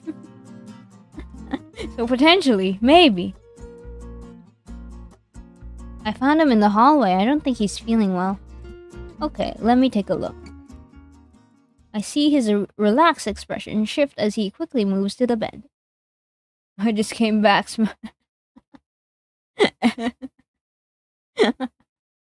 Dang, dang. The doctor gently touches the boy's face, turning his chin to examine him. Neither of them says much aside from a few muffled whimpers from the boy. Out of pain, for a moment, the doctor silently studied his eyes, assessing the situation. Then, after a few seconds, he offers the boy a lazy smile before turning back to me. Forget the others. He does not pee him off. Any idea what happened? No, he just said his stomach hurts. Hmm. Crossing his arms, he pondered for another moment. Lately, a lot of kids are showing up saying the same thing. Maybe there's some kind of virus going around. A stomach bug? Maybe it's just spoiled food. He talks mostly to himself, looking concerned as he plans what to do next. Oh, the lunch, the cafeteria, the canteen. Are they serving spoiled food? No. I don't like Thomas and that PE teacher now. While you guys just hop around any hot guy that you see. I should check the kitchen later to make sure it's not coming from the school. Still, my best guess is junk food. I see. I'm glad it's nothing serious. Oh, yes, don't worry. Turning to the kid, he exhales tiredly. I'll give you a checkup. I'll give you a quick checkup and some meds. But I want you to stay here for the next few classes, okay? Yes, sir. Good boy. The pose change up took me aback. Love myself a calm man.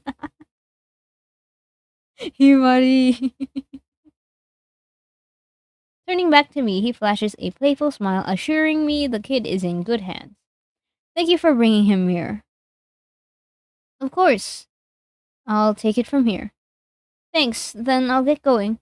Get well soon, kid. Thank you, miss. Nodding, I take a step back. This is the first time I've met the school doctor, and I can't help the curiosity bubbling up inside me.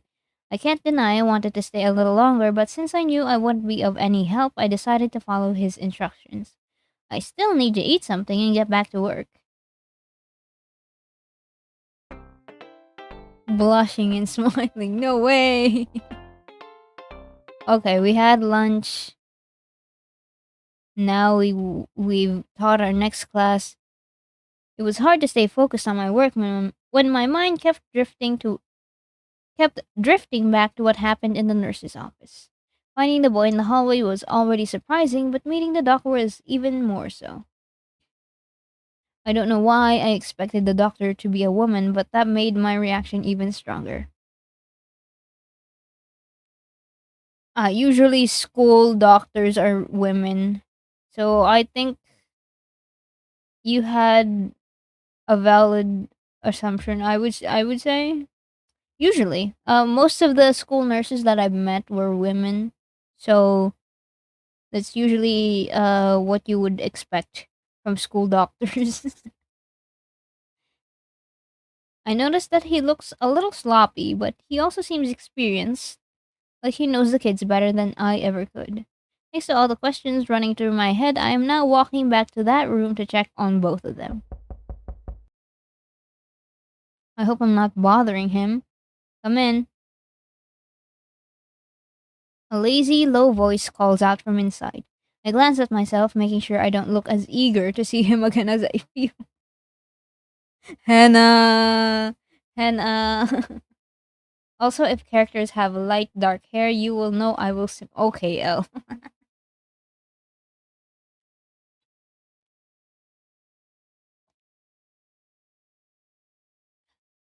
Alright, let's see Mr. School Doctor again. Straightening my clothes, I open the door.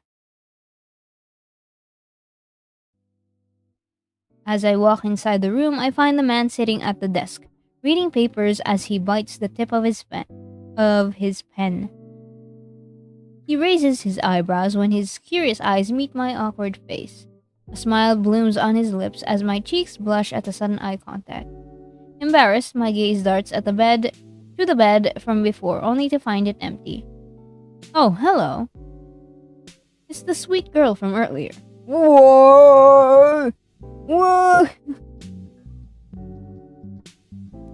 No, please, I'm fanning. Wild! He was actually my first choice. They only gave us choices for the teachers earlier, but this guy was actually my first choice. When you guys asked me, who are you going to go for? And I mentioned circling his face on the title screen, like, dang! Hi. I had a feeling you'd come back. Aha, I think I let my worries get the best of me. Well, you can relax now. The boy's condition improved after the medicine, so I sent him home for the day. Oh! Free! No school day for him? Dang. Get well soon, brother. Oh, that's a relief. Yeah. Was it just a stomachache? Actually, it was a mix of a few things. Oh? Yeah, he ate the damn junk food just as I suspected. But it seems he also overdid it in his last PE class. Oh, he ate junk food and got it jumbled up in his stomach. God damn. Of course it's gonna cause a stomach ache. I guess Mr. Kent isn't going easy on the kids. He smiles, laughing under his breath as if it's not the first time Marcus has sent a student to his office. I'm glad the student is fine, but I don't think we should be laughing about it. The school could get in trouble, right? He sighs softly, catching my attention again. He's still in the same position, pen between his teeth, watching me carefully through tired eyes. His face shows no emotion, yet his eyes remind me of the devil sizing up prey. What? Scared for no reason, my body freezes, paralyzed by a blank mind scrambling for words. He smiles, satisfied to see me caged under his gaze. Oh, holy moly! And I see that the tattoo looks like I would assume a butterfly wing. Why am I funny? Y'all are down bad! Whoa! Then, crossing his arms and setting the pen aside, he breaks the deafening silence. I believe we haven't been introduced yet. Oh, right, I forgot. Was he trying to figure out who I was? He could have just asked instead of staring into my soul. I'm Hannah Fane. Ray Fox. Lives up to his name, I guess. Fox, dang. I don't think Thomas mentioned you before. Yeah, I started working yesterday. Really? Yes, I'm still getting used to everything. So I haven't had the chance to meet everyone yet. Including me? That's right. Are you a teacher, Miss Payne? Yes, I'm teaching biology. Oh, my favorite subject. God dang! Well, he is the school doctor. So, that makes sense. Then I guess we're going to see each other often. Probably. That's great news. I can't wait to spend more time with you. Hannah, you need to lock in, Hannah. Hannah, you need to lock in.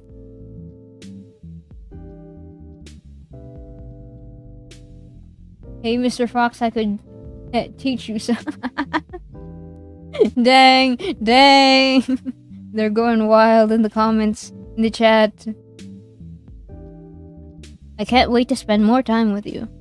Huh? He laughs. It's kind of easy to make you blush, isn't it? Dang. That's cute. I like it. Dang. Bro is smooth. Brother is smooth. Hannah, you need to lock in. Hannah, you need to lock in. Wait. I think I skipped a thing. Ray flashes me a smirk sharp enough to cut off my breath. Oh. Ray flashes me a smirk sharp enough to cut off my breath and make my heart skip a beat. My impression of him is shifting once again. He may sound lazy, but he's not sloppy at all. Too soon to start flirting? Yes. Sorry. Would you accept a cup of coffee as an apology, Miss Payne? I guess. Nice. Pushing his papers to the side, he stands up and motions for me to sit in the chair in front of his desk. Holding my bag on my lap, I try to calm my heartbeat as he walks to the coffee machine in the corner. Why has no one told me about him before? So how's it going? Are the kids driving you crazy? No, I think I'm doing that on my own. Walking over to me, Ray offers a plastic cup filled with black coffee. He sits in the chair beside me as I take a small sip of the warm drink. The silence in the room is comforting, but his curious gaze makes me feel uneasy. I could tell by the way you looked at that kid. You're a caring teacher. Huh? And a hard worker. You're already doing more for this school than those old guys. Whoa! No, I was just trying to help him. I mean, who would look away from a sick kid? Who would look away from a sick kid? I know who would. Damn, wait, really? Seriously? Yeah, but I'm glad you didn't. Who would look away from a sick kid and not help him? Oh my god. Your effort made a difference today. It was the good choice to help the kid. I just hope you're also taking care of yourself. You're not planning to stay overtime already, are you? Oh no, I just wanted to check on the kid and you.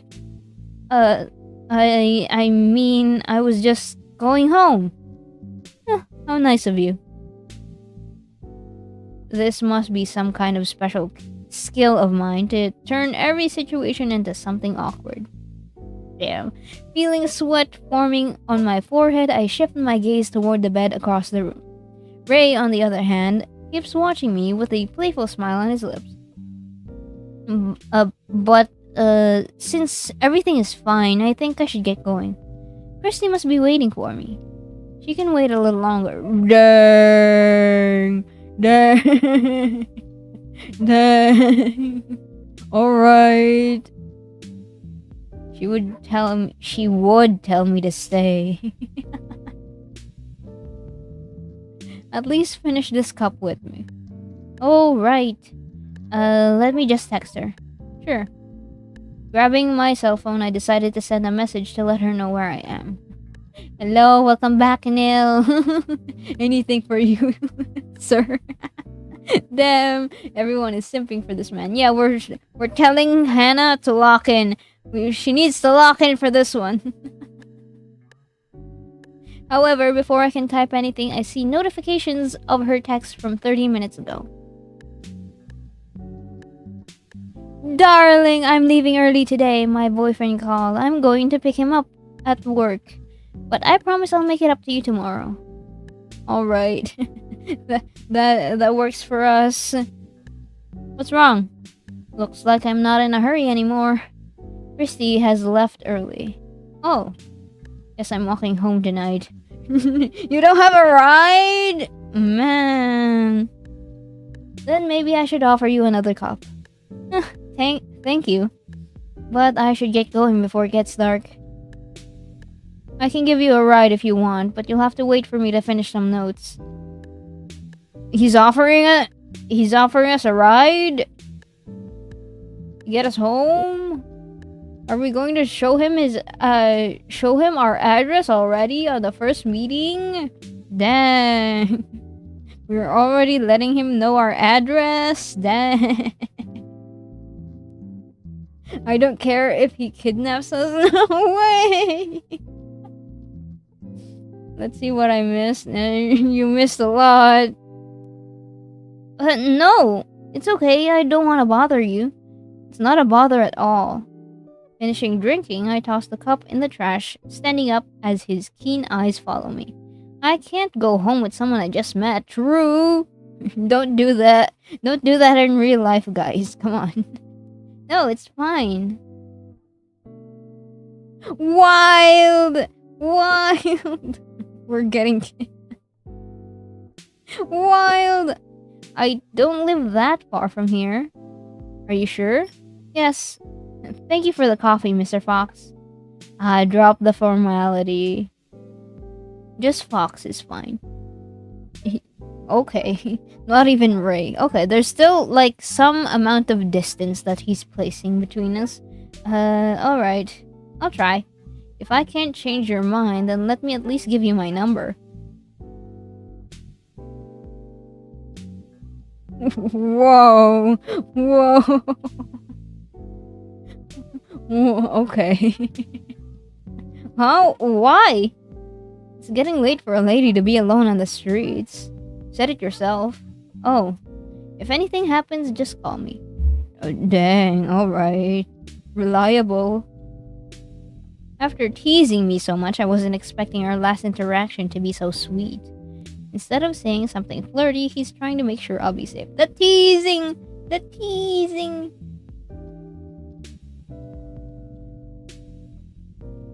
If you're not gonna play, then pass the controller. Mori! Instead of saying something flirty, he's trying to make sure I'll be safe. His expression right now is the same as when he was checking the boy's condition. With no reaction, I stand in front of him with a blank expression while he slides his phone screen. My body reacts on its own, copying his moves and typing down his number in my contacts list. Text me when you get home, okay? Okay. I think that's a little... Is it a step too far? I'm not sure. Because, I've played Mystic Messenger before.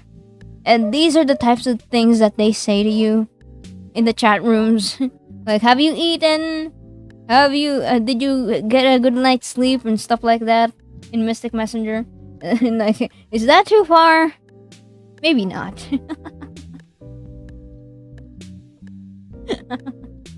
I hope he wasn't saying to the kid. He called us. I'm reading through chat. We got a fine man here.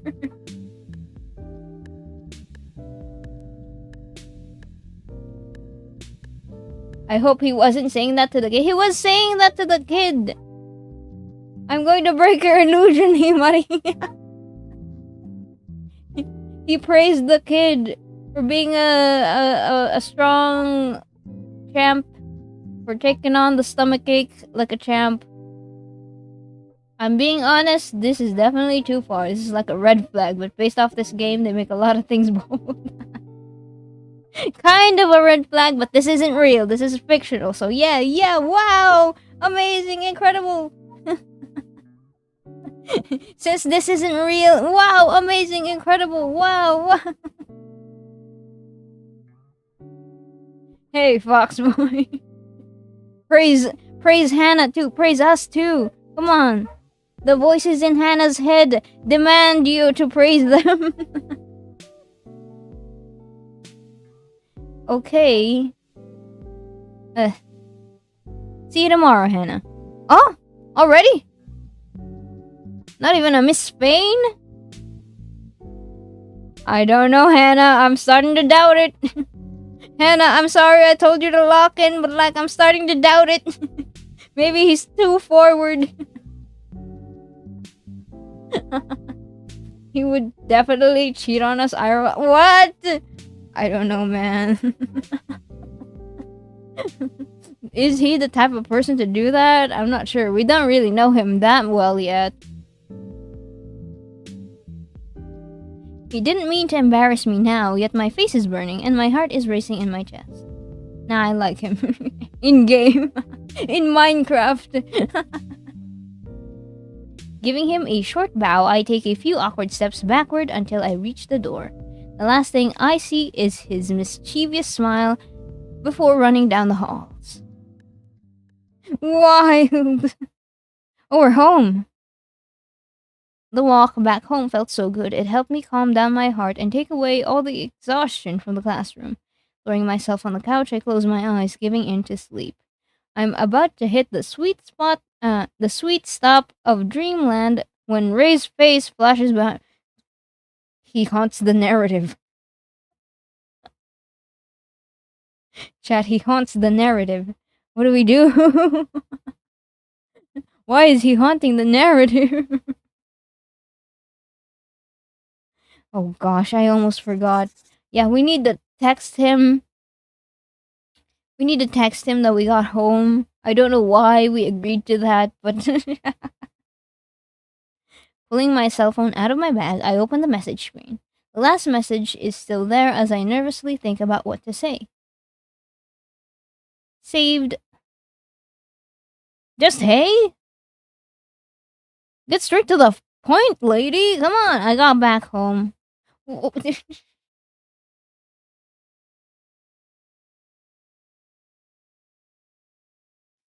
Okay, that knocked me out.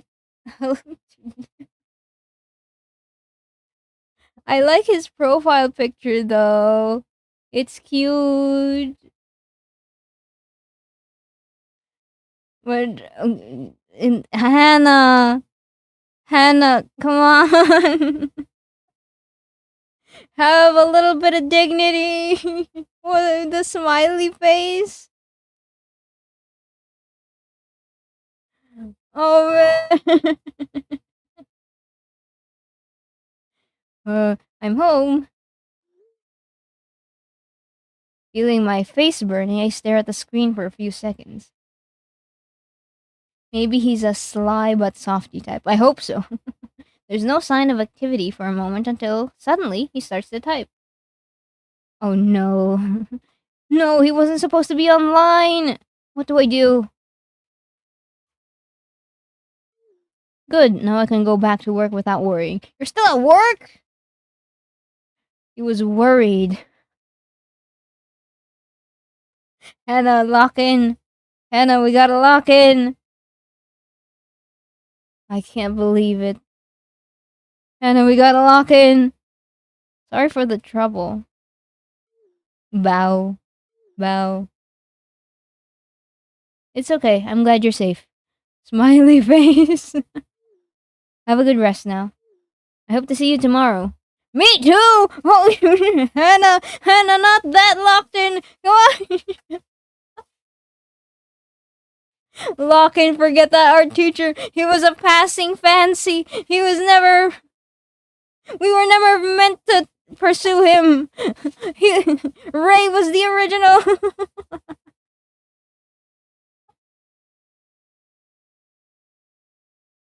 Ray was the original.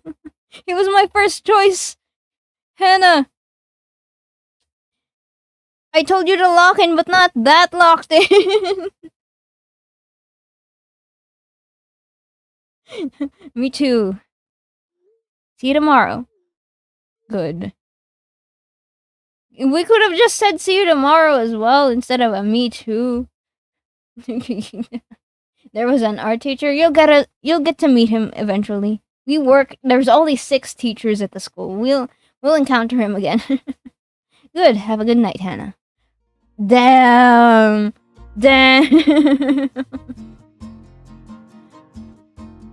I think it's going to be hard for me not to fall in love if they keep being so nice.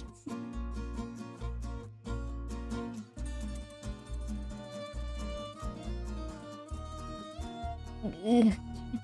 I hit my head by accident. Elle, are you okay? All the other guys are just one basic characteristic, but this man, he's complex. I guess I'll give you that. A hopeless romantic. Putting the phone down on the center table, I lie back on the couch with a smile that insists on staying on my face. I can't wait to go to work tomorrow. Oh my god, Hannah. I'm good? Okay, I'm glad. Be careful. Teaching time. Oh, well, what? We went back to the... Oh my god. Oh my god. Tuesday, Wednesday, and Thursday. Before I knew it, an entire week was ticking away before my eyes. Today, the long-awaited welcome party is about to happen, and I still don't know how I should feel about it. In the morning, when I arrived at school, Christy told me that it was going to take place in a teacher's lounge after work hours. Everyone was excited to stay up all night, or at least until Mr. Hansen's body can take no more. At that time, I was a little worried about their decision. But since I knew I wouldn't be able to change their minds, I decided to accept it. Christy also promised to drive me home tonight, so I had no reason to fight it. Now here I am at the nurse's office, drinking coffee while I wait for them to finish decorating the room. You're hanging out at the nurse's office. I see. I understand. Truly, you have locked in, Hannah. You have truly locked in. Hold on, guys. I forgot how old they are, so I'm going to look it up. Currently, right now. How old is Ray? I do recall he's around the 40s. Yeah. Holy moly. Hot middle-aged men in your area. This is a 45-year-old man. We're talking to a 45-year-old school doctor. 40s. Yeah.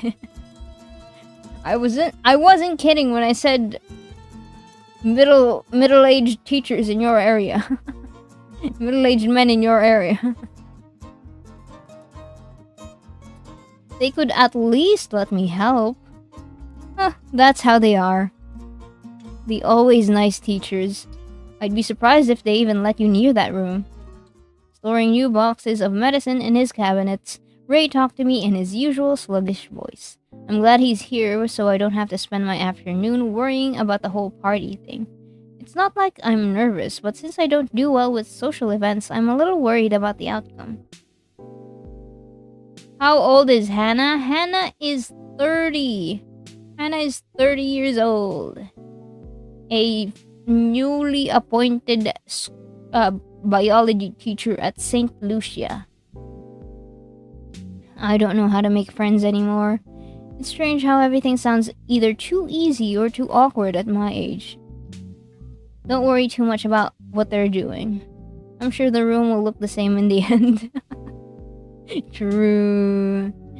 So you were talking the truth the other day. Yeah? Why would I lie? Why would you think I was lying? Come on.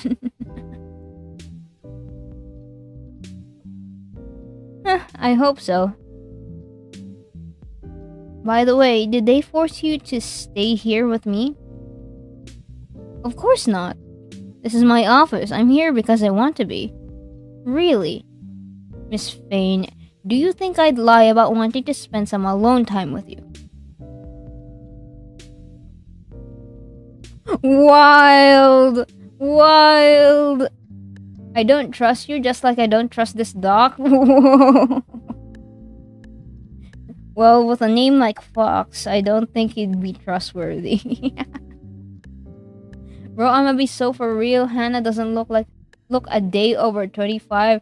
She has access to the fountain of youth. I don't know what to say. Hope this helps.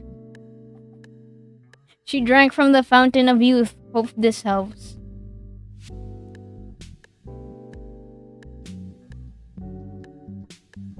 They just made it easier for me. Damn, alright. How can he be so straightforward about it?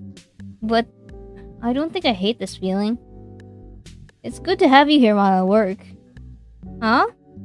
Oh, wait. Are you going to work all night? Yes. So you're not joining the party? That's right.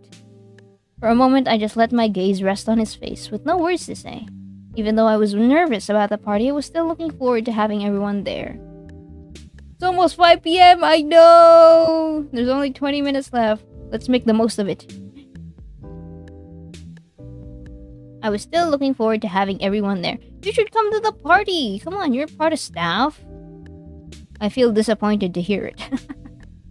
And, a smile shines in the corner of his lips, and a muffled laugh fills the room. You can skip the party and spend the night here with me. Wild! Whoa! Whoa! Whoa! Whoa! Whoa! That's an option? I don't know. What? That's the face I wanted to see. You never fail to amuse me with your reactions, Hannah. Mr. Fox, please. Stop playing with my heart like that. Hannah! Hannah, lock in! Sorry, but you make it hard for me when you're so sweet. Just to be clear, I'm not choosing my job over you, okay? It's just that the nice guys and I don't work well together. Nice guys? Yeah, that's what I call the nice guys from the teacher's lounge. Oh. So it's like you guys don't click? We're in different positions, that's all. Vanya, hi! Welcome in, thank you for the hydrate. I will hydrate.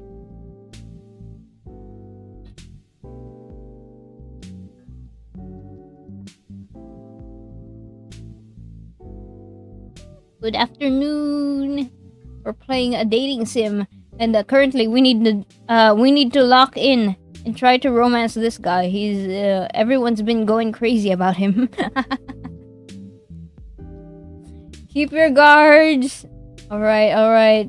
We'll see if that's going to be an option to stay here. That's why I'd rather stay around here on my own than spend time with them. I see. He's giving me all the signs not to ask anything about it. I can see that, but I can't help being curious. Taking a sip of my coffee, I look at Ray like a guilty puppy. Alright, Hannah. You're locked in. It takes him a moment to notice, but as soon as he sees my face, he smiles, shaking his head. Stop looking at me like that. I have nothing against them, but it's hard for me to deal with. You know, them. Can you elaborate a bit more for me? What? I'd like to learn more about your past with them. What is it, Mr. Fox? Are you thinking about declining a teacher's request? I think this is the first time I've seen such an astonished expression on his face. Oh, is it like an otome game? Yes, it's an otome game. Dating sim. A feeling of accomplishment fills my chest. You got me. I'm only doing this because you're my favorite teacher. Oh, whoa, he's got the moves. Hannah, lock in, come on. We're playing as a newly hired teacher named Hannah Fane. And currently we are being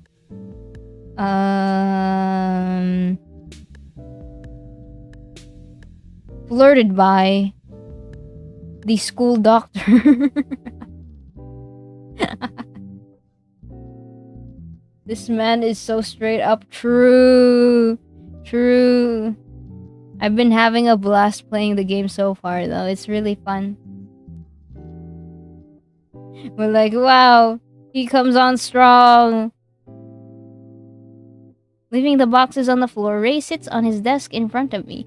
It feels a bit intimidating to be so close to his crossed legs while he looks down at me. But I think he's doing it on purpose, as punishment for earlier. What? How? Huh? Wait a minute. Wait a minute. As the voices in Hannah's head, what do we think about this chat? What are we going to advise Hannah, chat? When is next stream, by the way? Next stream is going to be Friday. We're going back to playing Kuloniku. I had a lot of fun playing last week, so we're going to play more this week. Yippee! Punishment. It's no surprise that teachers are the heads of the school. They're the ones who make all the decisions around here, even the stupid ones. Okay. And I'm just the lazy, weird doctor in the office. Huh. Thomas sees us all equally, but it's not the same between us. We're in different positions, and sometimes it affects how we respect each other. Why would you hate the doctor? He's just doing his job. It's actually good that he doesn't have to do his job, because that means all the kids are healthy. Oh, you got there. I mean, sure. He looks like he doesn't do any work as a school doctor with really healthy kids in school, but like, that's actually a good thing.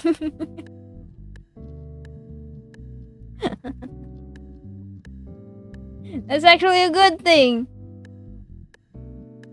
If he has no work, that means kids are being healthy. No sick kids in school. Man. You never know what a doctor hides. What does a doctor hide? I don't know. But I mean it when I say I have nothing against them. I like Marcus's diligence, and I appreciate that Leonard always tries to keep the peace in the room.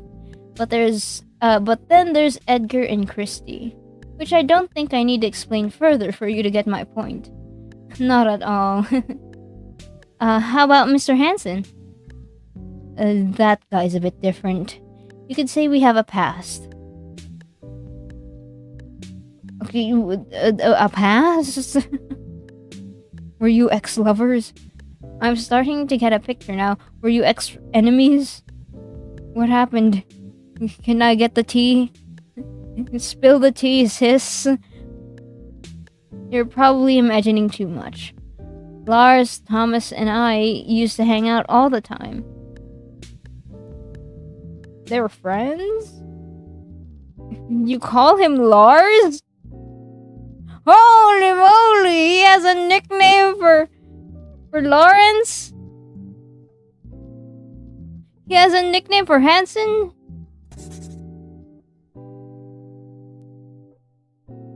Lawrence Hansen is nicknamed Lars.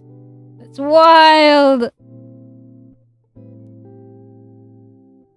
I'm off. I'm going to come back to watch this man later. Alright, Himari. See you later. Although there's only 10 minutes left of the stream, I'm gonna end at 5 p.m. We were college friends, you know. That's cool. Yeah. But then things happened and now Lawrence and I don't talk anymore. Dang. Lars from Steven Universe.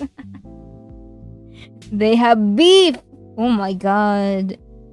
The old men have beef. What happened? We'll have to find out. Fortunately for me, I have the full game, so we will eventually find out. I'm staying here for the Foxy Boy. We need the tea. We need the details. Spill it. Thomas is still our friend. But that's all. I see. Okay. He takes a deep breath at the end of his explanation, leaning his body back. I see a tired smile that doesn't reach his wandering eyes. He's seeing memories I can't understand. Feeling bad for causing this situation, I clasp my hands together on my lap, letting the silence eat me alive. No, Hannah, you don't have to. I didn't know any of this, and now I feel caught in the middle of a personal war. You're an outsider, Hannah. Don't. You're actually just an observer. You're out of the line of fire. Don't worry. In an attempt to change the heavy air around us, Ray sits beside me, winking. To summarize, the teachers are messy, nice guys, and I'm a loner who likes to have things under control. I see. So, how was my essay, Miss Payne? Did I pass? You lacked information and you messed up the topics a bit. Oh no. But you get extra points for being honest with me. I guess it's worth a B plus. Damn! A B plus? That's not bad, but I don't like being on the average side. God damn. Maybe I should take extra classes with you to make this grade look better. Wild! Wild! All we got up to this point just because we chose to help a kid who had a stomach ache in the hallway, by the way, guys. The choice that led us here was because we saw a kid who was clutching his stomach in and bent over and looking like he was sick. And I, the helpful teacher that Hannah is, went over to help the kid and brought her to the nurse's office, the doctor's office. And now we're here. What would have happened if I chose to ignore the kid? Why would I ignore the kid who was having trouble with his stomach ache? Like, what kind of teacher would I be? God damn. Potato. Don't worry. This is exactly where we wanted to be. I said before at the start of the stream when people asked me who I was wanting to pick the route for, and I literally picked Ray, and then Edgar was the second choice. No, not Edgar. Leonard was the second choice. But then fate has led me here. Back to where I originally wanted to be. But also wild, what is this? You're no different from Himari and L. He, once again, successfully gets another embarrassed reaction from me, which brings a satisfied smile to his face. Hannah, lock in, come on. But I promise to make it up to you. What do you mean? The party. I promise I'll spend some time with you and celebrate your arrival another time. Oh, a private party with beer and pizza. What do you say? Wild. Sounds nice. Okay, Hannah. I told you to lock in, but sure. No hesitation whatsoever. I had forgotten this was the whole reason why we started talking about the teachers. He's a cool, mysterious guy, and I'm curious to learn more about him. I hope my friendship with Ray won't be affected by the affairs between the other guys. We hear the door opening, and in sync, we both turn around. Thomas! Excuse me. Finally. I'm so sorry for the delay. Don't worry. Mr. Fox kept me busy and let me drink as much coffee as I wanted. I hope you haven't had too much of it. She drank way less than you do in 1 hour in your office. Ugh. Anyway, Miss Fane, we're ready to welcome you. Oh, nice. Getting up from my chair, I walk to Thomas at the door. He holds a hand out to me, then turns his attention to Ray. His ever so gentle eyes looks at his friend like a sad puppy. Oh my god! Oh my god, old man friendship, old man bromance. I'm not allowed to say yaoi here because it's an otome. Maybe I am, maybe I'm not. I'm not really sure. I have zero idea about the culture of otome gamers, but old man bromance. He looks at his friend like a sad puppy. My prince has arrived. Unfortunately, Nil. Since you weren't here earlier, I would like to inform you that Thomas is unfortunately not romanceable. We cannot romance the gentle, white-haired school principal. But yeah, this is Ray's. Ray and Thomas were college friends, along with Lawrence, who you will meet in a bit. If there's a will, there's a way. Ray laughs under his breath, rolling his eyes, already knowing where this is going. Are you sure you don't want to join us, Ray? Yes, I'm sure. It's going to be too noisy for me. But we have snacks. I'm good, Thomas, thanks. Miss Fane will have enough people running after her. Uh, Miss Fane will have enough people running after her tonight. Huh? I see your point. In that case, I'll let you work, Ray. But please don't overdo it. I know. Good. Then come with me, Miss Fane.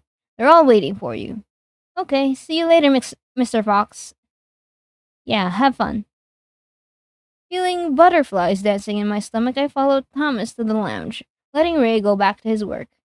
3 minutes left. Can we do overtime? Oh my god, it's the welcome party. Let me just show Nil every one of the teachers that we met earlier, and then we can end the stream. We can show the people who weren't here earlier, the teachers that we met, and then we can end stream. Thomas opens the door, and to my surprise, I find a completely different room from the one I saw earlier. Pink balloons! Wow! Party ornaments are taped to the wall, colorful balloons brighten up the room, and pink ribbon highlights a welcome message at the center. I see fresh snacks on small plates on the table, and the teachers scattered around the room greet me with troubled expressions that make me smile. When Christy told me we were having a party, I was expecting something casual, like a quick visit to a friend's house. This is something else. They really worked hard for it. Here's the lineup. Wait, no, we're missing one.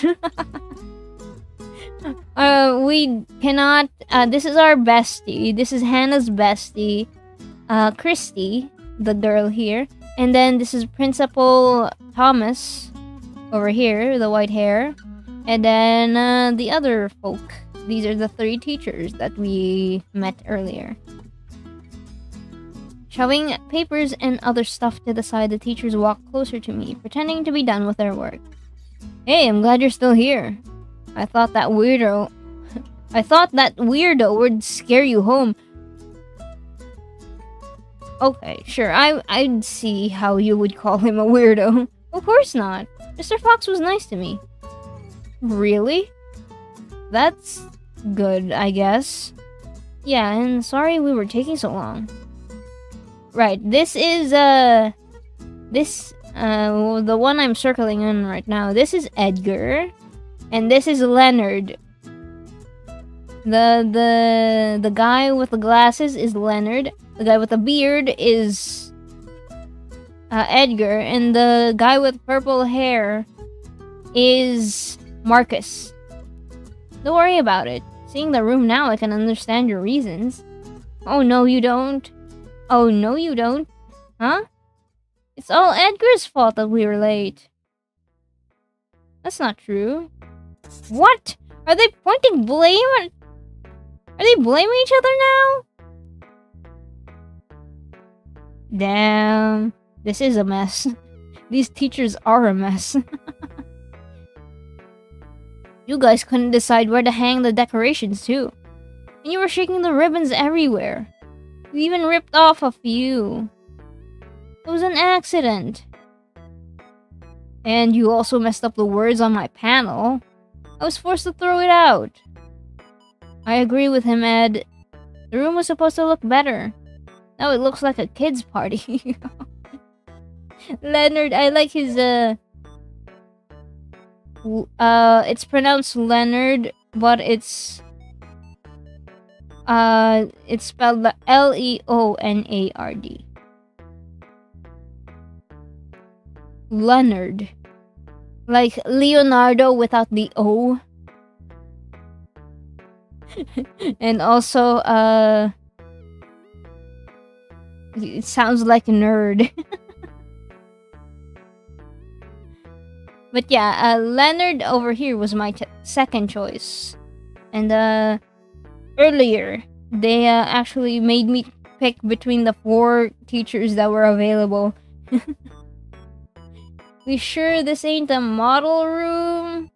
This is the teacher's lounge. A fun kids party. Gentlemen, please. I can't deny that it is kind of fun to watch them fighting over it. My heart feels so full I can barely hold back my smile. They wanted it to be perfect for me. Guys, it's fine. I'm still surprised by all your hard work. And are you happy with it? Of course I am. And then I guess it was worth it. Honestly, you didn't have to do all of this for me. A simple welcome would have been enough. Oh, don't be humble. This is your first week here and it deserves to be celebrated. Leonard, more like Leonard. The kid's so lucky, bro. What? You want to be in their class? You want to be their student? Dang, Neil, dang. I didn't know you rolled like that. Yeah, especially because we don't know if you'll stay much longer. Dang. Come on, man. Mitchell! But he isn't wrong. This party is part of Thomas's strategy. What? It makes you feel good, and before you realize it, you have signed a lifetime contract in the school. Right. We are the new biology teacher at St. Lucia because the previous biology teacher for the school just suddenly left without the 2 weeks notice.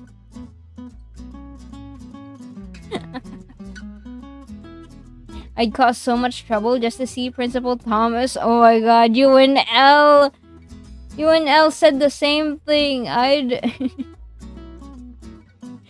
Elle said they would be like the most troublesome kid ever just so they could get into Principal Thomas's office. God damn. It's kinda true. How dare you say, oh, then it's working. Huh? I don't think I want to leave anymore. I'm glad.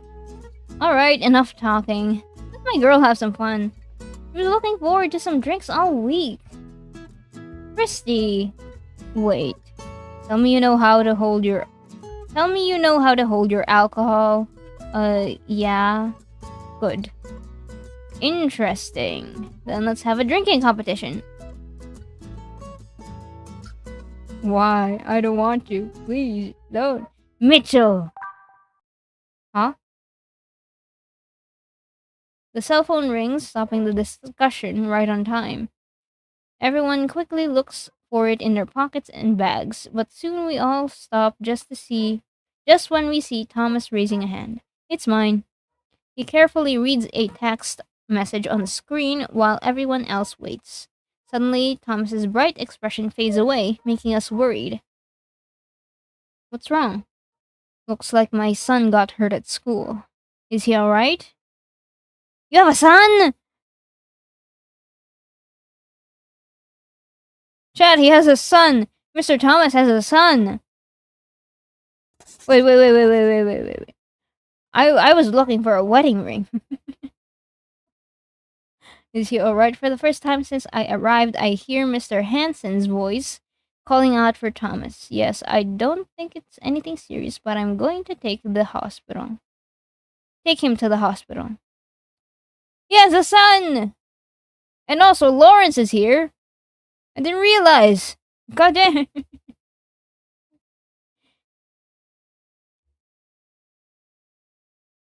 That was what I said earlier. I don't like him now. Okay, L. He has a son.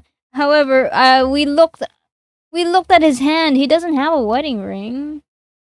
Neither of his hands have a ring, so I thought maybe he's a single parent. I'm not sure. Damn. Single father? Alright. Just to make sure. I see. I can't believe it. I'm sorry, Marcus. You said you would take care of Mitchell. You said you would take care of Mitchell. I know. But my son just fell from a tree. Why did he climb a tree? Oh my god. So I still have a chance? Maybe. Potentially. I don't know. We haven't heard about his supposedly the mother of his child. So we'll find out. But yeah, he doesn't have a wedding ring, so I don't know. We're learning as we go. We're learning about these people as we go. Mitchell is your responsibility too. Can't take him with you. What? Guys, please don't fight over me. Y'all can have a piece. Shut up. Don't worry, Thomas. We all understand it. Your kids come first. Just go. We take care of things here. Thank you, and I'm sorry for all the trouble. I am the mother. No. I don't know, man. Wild. Wild.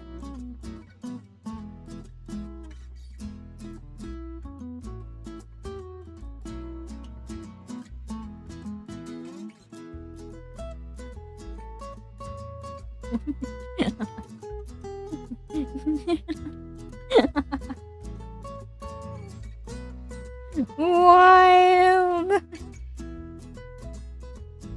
Don't stay up too late. Alright. Oh no!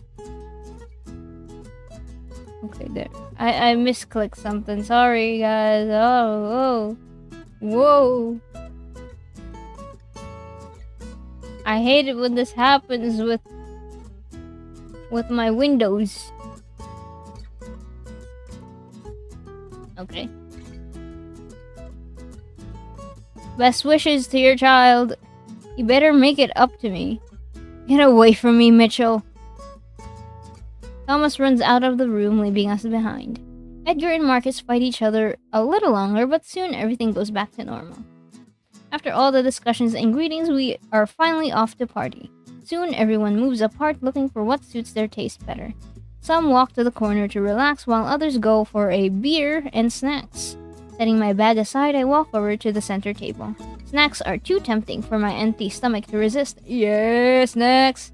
I toss a couple of potato chips into my mouth. I let myself drown in the fulfilling sensation that only food can give. Ah, this is so good. Thomas wasn't joking about it. Are you seriously going to spend the night there? Huh? Approaching me from behind, Christy calls me out, making me cough in surprise. Foxboy is gone, yeah. I spin on my heels, facing her with my mouth full and eyes guilty. Hannah, I'm hungry. You can eat later. Now you should be talking to them. But I don't know how to do it. What do you mean? Weren't you doing that just now? Yeah, but that was because everyone was there. Talking to them alone is kind of different. This is going to be embarrassing, but it can also be fun. What are you afraid of? The worst that can happen is Lars getting mad at you. But he has done that before. Yeah. Go talk to them. Do it for you. Do it for me. What do you mean? I was doing it again, busying myself with something else. I had an excuse to not talk to people. So I had a reason to not make friends again. Looking around the room, I saw everyone having fun on their own. I guess it's time for me to do the same. I'm going to talk to someone. Alright. I suppose this is a good time to stop. You were not able to see Leonard. No, not Leonard. Lawrence. However, I do have a photo of him. Let's see. Click. Click. Let me just save it and then put it up on screen so you can see. To the people who were not here, were unable to. Okay, I can't download it. No. Print. No.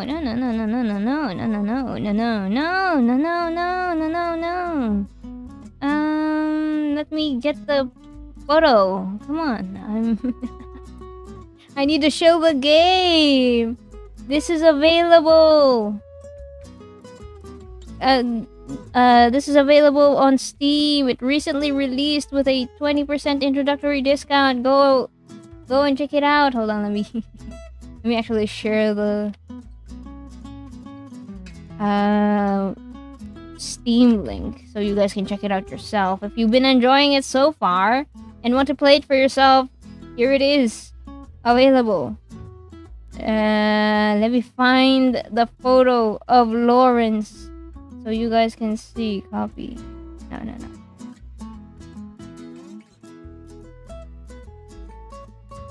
Image in new tab. And then put it here. There we go. And then OBS.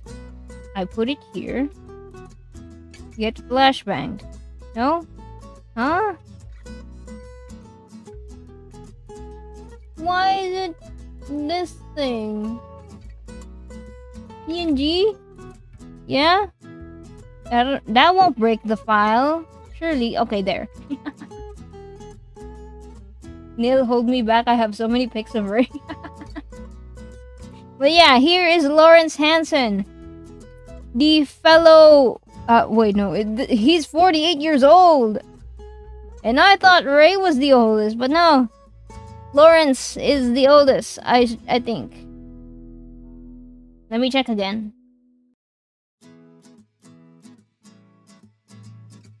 45, 42. Yeah, Lawrence is the oldest.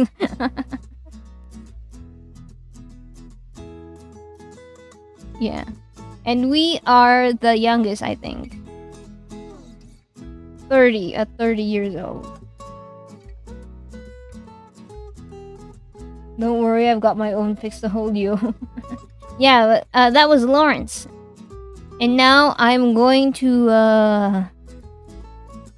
have to end it here. Save the game over here.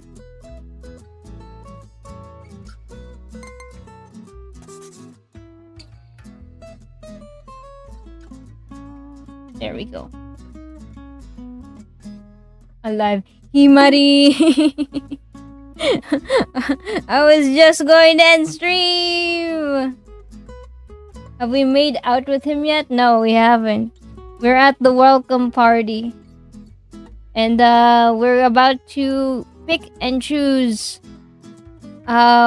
which one we're going to be socializing with at the party. So we can't really socialize with Ray currently. He will make it up to us later with our own, with his own like pizza party. But yeah, are we going for Ray in this playthrough? Is this a definitive answer now? Locked in, locked and loaded, confirmed? Yes, we're going to pursue Ray Fox. I can't wait. He's so fun.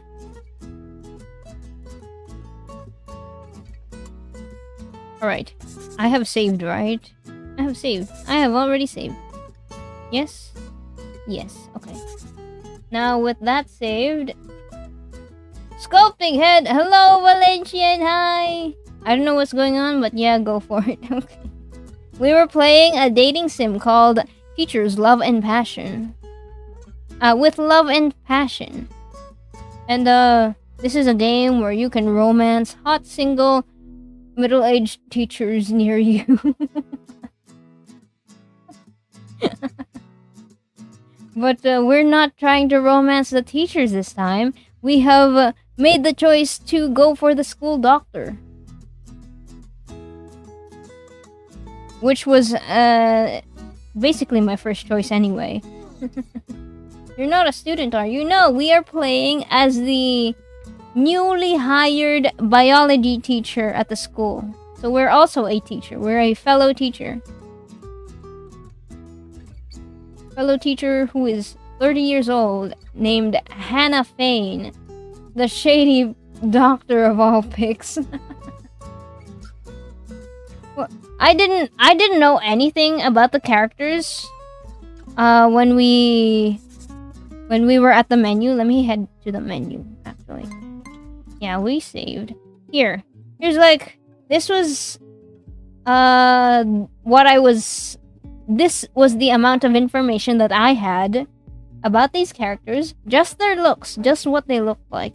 And I told people in chat earlier that I was going to pick this guy to try and romance, and then as a second choice, Leonard, this guy. And then suddenly he makes his appearance again after I had forgotten all about him.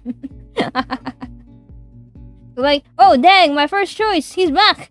Luca from Alien Stage. That's wild. Okay, that's good then, yeah.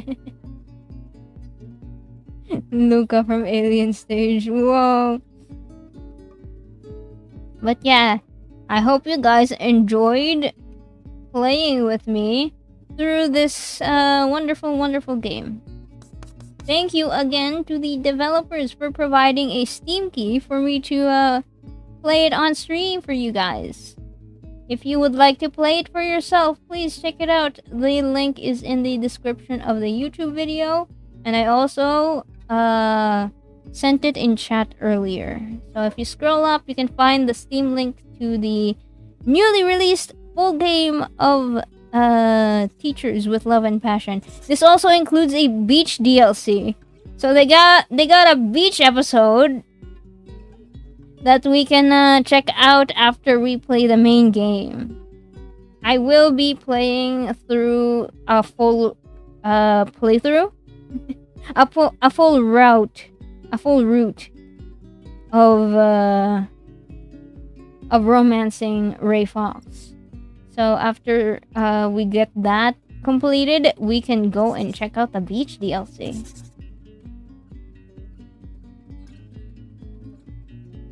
But yeah, thanks for the streamies, Mori. See you next time. Alright. Thank you guys for hanging out. I had fun. I hope we all had fun as well. We will be playing this more soon. I just have to figure out my schedule. But yeah, next stream is on Friday. We will be playing more Kuloniku. I was having a lot of fun playing the cooking part of the game, and I really want to show you guys the dating feature. No, not dates. the hangout feature in Kuloniku. I want you guys to see the little hangouts that you can do with characters in the game. You can do that? Yeah, you can do that. Yeah, I mean, you already did that with Cassie, right? The part where we asked her to feed us feed us a bite of cake, you know? But yeah, you can also hang out with a bunch of other characters in the game. not all characters, but there is a select that you can befriend and increase friendship points with. And since I haven't really gotten to the end game, I don't know how they'll be like at max friendship. So it's going to be a blind run for me. Anyway, can we get a gallery? Oh, right. Oh, hold on. This is the beach episode, by the way, guys. I'm hiding a little bit of a thing, but look at that. This is the beach episode. Beach episode. Look, there's Thomas at the back. Oh my gosh. Oh my gosh.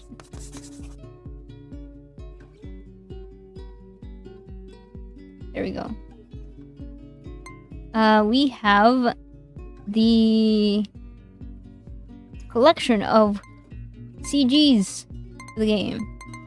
We got Lawrence. Oh, I could have just I could have just gone to the gallery to show you. Oh man. Here we have Lawrence. We have Leonard.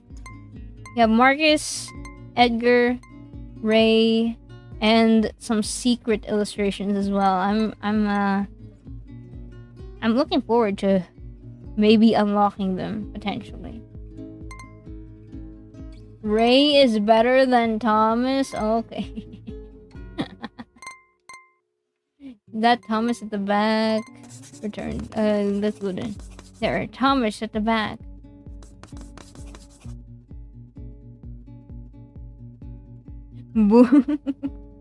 What do you mean?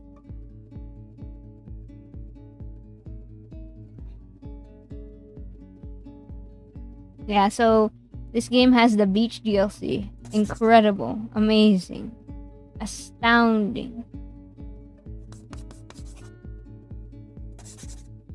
You want a budget, Thomas? Just look at Cloud.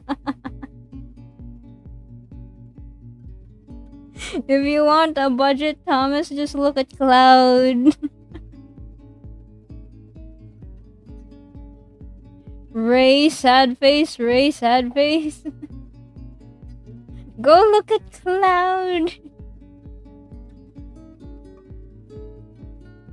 At least now we know there's a Pokedex for him. I was about to say he looks like Cloud, dude. He does. It's a very common character design thing. Like tan skin with white hair. I mean, if you know Obey Me, just look at Mammon. But yeah, okay. Goodbye for real. Bye for real. I need to go now. Bye for real. Bye. Bye. Bye. Bye.